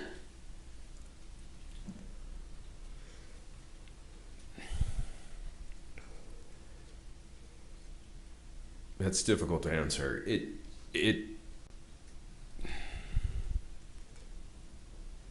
started to feel I don't know if that's an appropriate word. It started to feel, knowing Thale and having been friends with him for a few years at that point, I understood who he was and how much he loves his daughter. So I felt like what was about to happen, that was the very beginning. And that was essentially to ultimately try to pin the live ammunition on the set of Rust, that somehow it came, through me. Okay. And Mr. Kinney, did Ms. Gutierrez, with the assistance of Mr. Bowles, file a lawsuit against you? They did. It was give or take a couple of days, January 12th of 2022. And when the lawsuit was filed against you, at that point in time, did you fully understand that you were being blamed? At that point, it was quite clear. Okay. What is the status of that lawsuit now? Well, the complaint...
Mr. Kinney, was that lawsuit later dismissed? It was.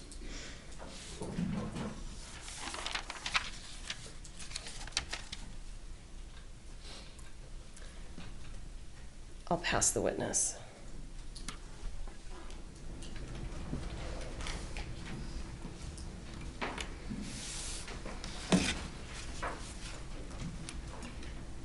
Cross-exam.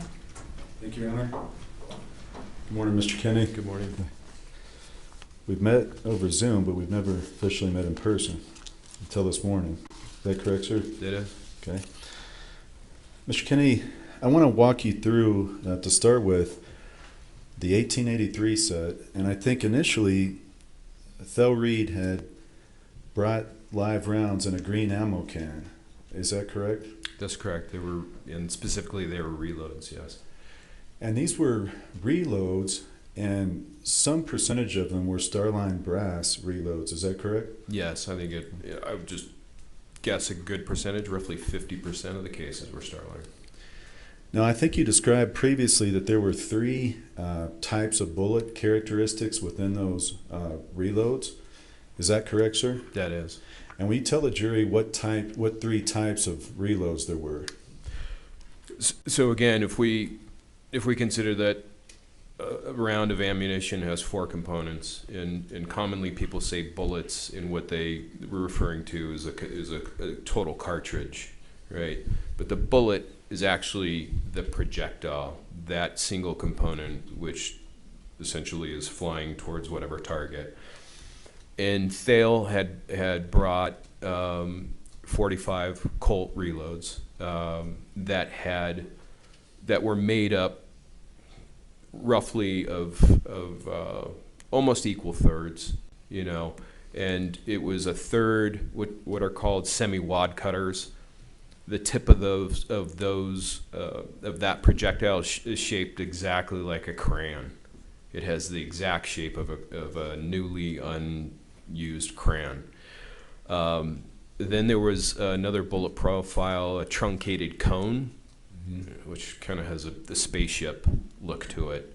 And then there was the more common and typical found heavy grain bullet, which is, I think, probably what most people would assume is a bullet when they do that. And it just looks like a lump of clay. And it could be, there are slight variations to those shapes, but it could look like a human head, essentially, that was circular on all the way around the sphere. Okay, kind of like a rounded kind of. Yeah, and they even with a flat point on them, but they seem to be those round-nosed, flat point versions. All seem to be roughly the same. I didn't see any variations in those, but honestly, I just don't recall. I just remember that there were three different type profiles.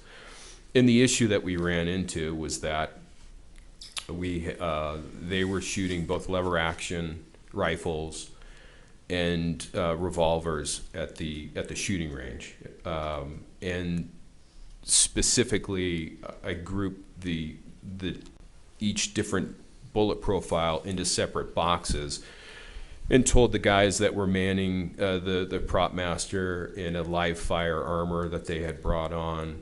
And they had an assistant as well, that the semi-wad cutters would not chamber in the lever action rifles. So best to use those in the revolvers, and ideally the truncated cone and then the rounded bullets, those could be used in the lever actions. And ultimately, somebody put a semi-wad cutter in one of the lever actions and jammed it up. Okay, well, in any event, there's three types of bullet characteristics in those reloads that Thel Reed gets from Joe Swanson, correct? That from what I saw, yes. Okay. Now, you all have this live training offset. It's at a cowboy training camp in Texas in 1883, correct? Correct. It was anywhere near a set. It was on, again, Taylor Sheridan had set up a private firing range, live fire area, and no filming was done at that point. Okay, sir. Then after that set, you then retained the ammo can and the remainder of the live rounds that Thel had brought, correct? No. I retained the Thale the reloads from Thale, but the ammo can was sent once the first I saw of what was the contents of the ammo can was actually at the firing range on Texas, and at that point we needed to know how many we had and what variety, because when I opened up the box, it was a jumbled, distribution of 3 different types of bullet profiles. So what I did is previously I'd gotten from Joe Swanson 10 boxes that were flat, brand new. They actually had to be assembled, and I loaded the contents from the green ammo box that Thale had brought into those white boxes. Those white boxes went up to the firing line as well as the empty ammo can. And the ammo can was being used for the spent brass. Okay. So you did retain some of the reloaded live rounds after 1883 completed? After the 1883 Cowboy Training Camp, yes. And those then made their way back to Albuquerque, you've said, to PDQ Props, correct? Yes. And you don't know whether those returned, I think you've stated before October 21st. You said you were hazy on the date, right? Yes. But we do know that you came back to Albuquerque from 1883 on or about October 11th because you met with Sarah Zachary October 12th, correct? Correct.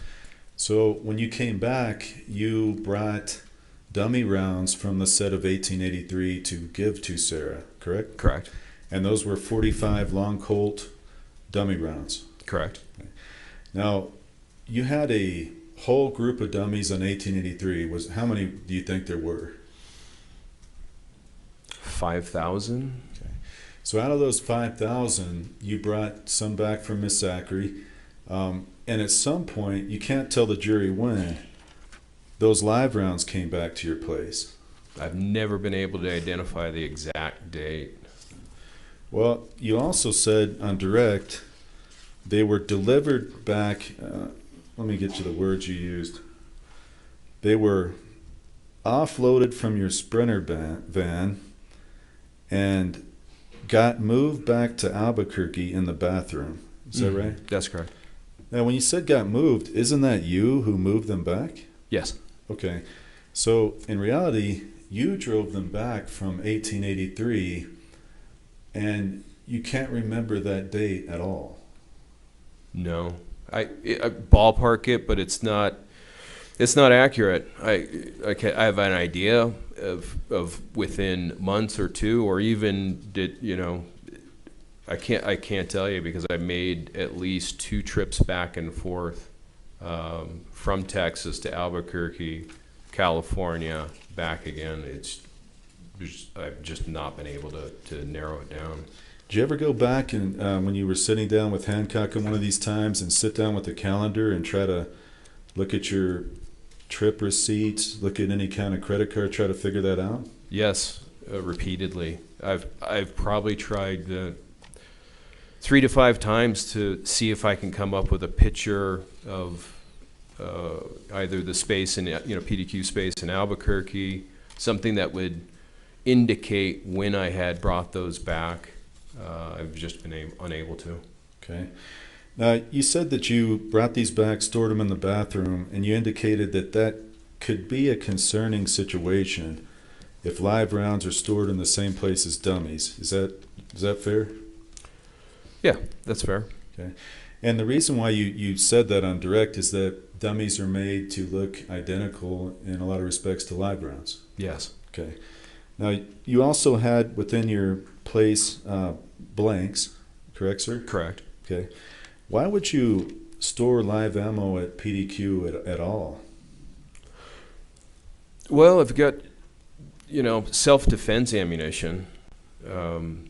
It's Albuquerque after all, and that's enough right there. I deal with weapons that should not be out on the streets, and I'll do what I have to prevent that from happening. Unfortunately, that's an unfortunate reality. So there is self-defense ammunition, and the remnants of the 1883 cowboy training camp was there. And I, again, don't know the date that I brought them back. Okay. Now, you keep self-defense ammunition. It's because it's a dangerous town. I think that's what you're saying. And you also keep weapons we've seen in pictures that were kind of out in the open. Looked like they were cases. You recall that? From the evidence photos? Yes. Well, you're seeing what I want anybody to see that would break in if, because again, it's Albuquerque. If somebody were break in, what are they going to go after first? That's what it's set up as. You don't see in the evidence photos belt-fed machine guns, any machine guns, or a lot of other things that were there that are no longer there. Okay, so you had belt-fed machine guns too? Oh, yeah. And machine guns at this shop as well? Yes. Okay. So you wanted people to see the, and let me just show you Defendant's Exhibit L14. Yes, sir. Thank you.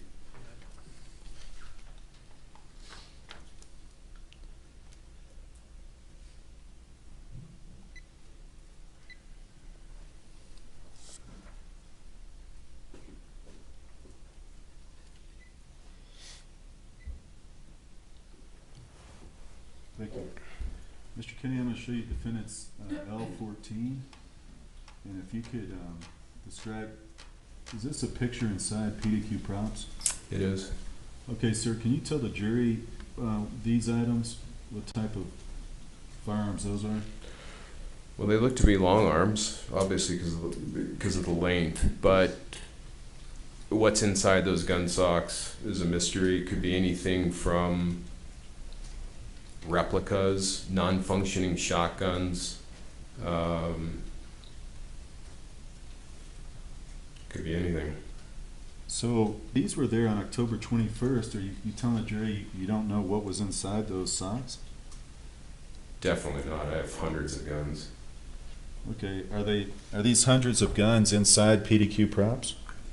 Yeah, as well as replica and rubber as well. And replicas they look exactly like a gun, but they are not.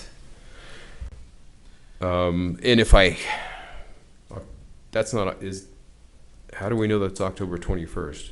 First of all, that shouldn't be. Not October 21st. I'm sorry. Yeah. I'm getting my date. Yeah, thanks for reminding me. Okay. This was the month after in November. This is the search warrant photos. Yes. Yeah. I apologize. You're right. Okay. Yeah. So that was in November. Now, Mr. Kinney, what is this on the? Are these some rounds on the ground here? Everything in this room are going to be blanks or dummy rounds. Okay, but and I see them kind of laying in bags on the ground. Is that correct? Yes. So, did you have any kind of? Oh, first of all, before I ask you that, you have a lot of boxes stacked up on the shelves here. Do you see that? Yes, and that shelf holds entirely blanks. Okay. Did you have any sort of written inventory system for all your boxes and? Occasionally, I would go through and make a list of what I had. It was casual. What do I need? Joe Swanson would say, "Hey, I'm running off a batch of 223 blanks and or 9mm, whatever it was." And if I was on the road, it would be helpful to kind of have an idea about that. But there's no spreadsheet of inventory that I kept. Okay, and when you say casual, was it written on a piece of paper? It was 8.5 by 11. I would end up, with 2 or 3 8.5 by 11s because it's not only, we're not just talking about 9mm, right? We're talking about 9mm that is going to be what we use in the industry, anything from a solid plug load. And in a solid plug load, you can have 10 variations. And then we have 1/8 flash, quarter flash, half flash, full flash. So you had to know what your inventory is. by memory for the most part. And occasionally, you know, if inventory got too high in one area, I'd say, well, definitely don't, you know, if Joe says, hey, do you need any of this? Respond no, because it just doesn't make sense from a small business standpoint.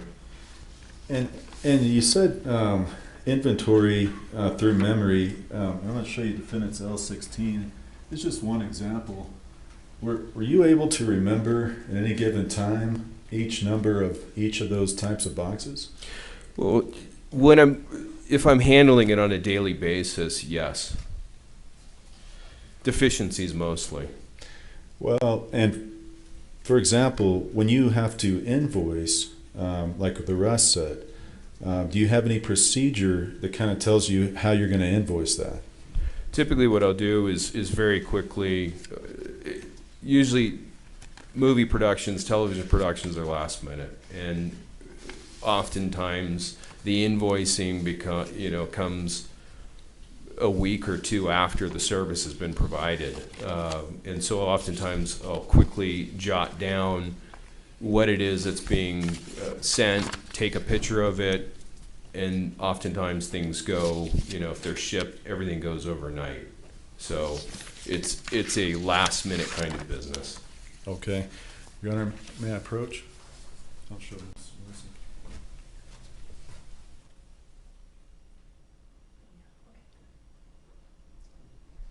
Sir, I'm going to approach and show you defendants EE and FF, and I'll ask you if you recognize these two documents.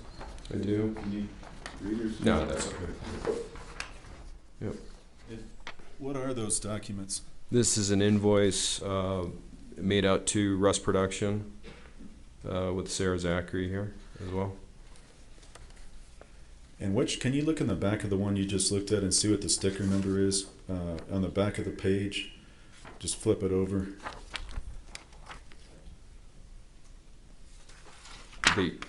Yeah, that little sticker, FF, does that say that? That says FF. Yeah. Okay. Yeah. So you just read for the record from FF, and what is EE? The other exhibit? You haven't introduced these. No, I was just going to ask to move them in, Your Honor. Just have them identify EE. Okay. So FF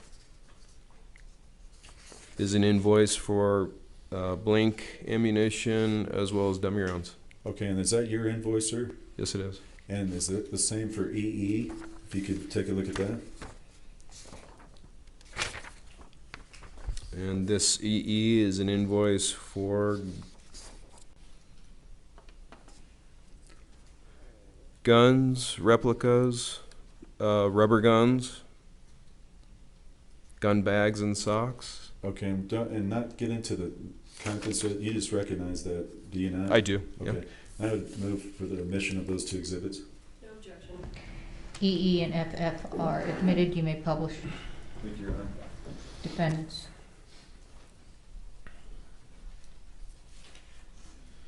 So, Mr. Kenny, I'm first going to show you defendants EE, and you were just telling the jury, can you just summarize this and don't go into every item? Sure, this is the gun, replica, and rubber invoice to the Russ Production from PDQ. Mr. Bowles, hold the exhibit real quick. Can we approach one? Yes.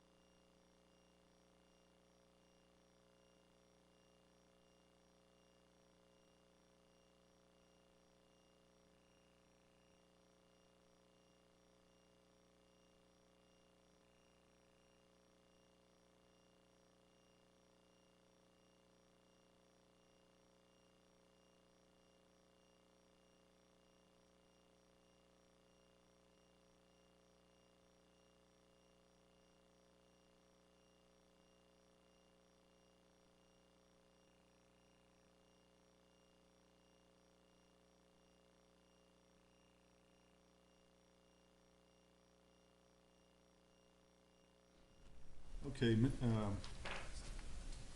Mr. Kenny, if you can just summarize that for the jury. So that invoice is from PDQ to Rust Production for firearms, replica firearms, as well as rubber firearms.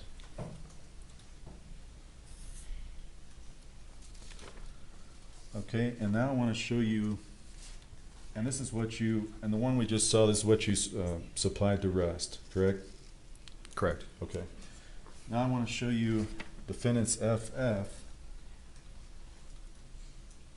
And if you can summarize this document. It's a invoice from PDQ to Rust Production for blanks, blank ammunition, as well as dummy rounds. Okay, and then if I want to show you the second page of that. And what does that say on the second page?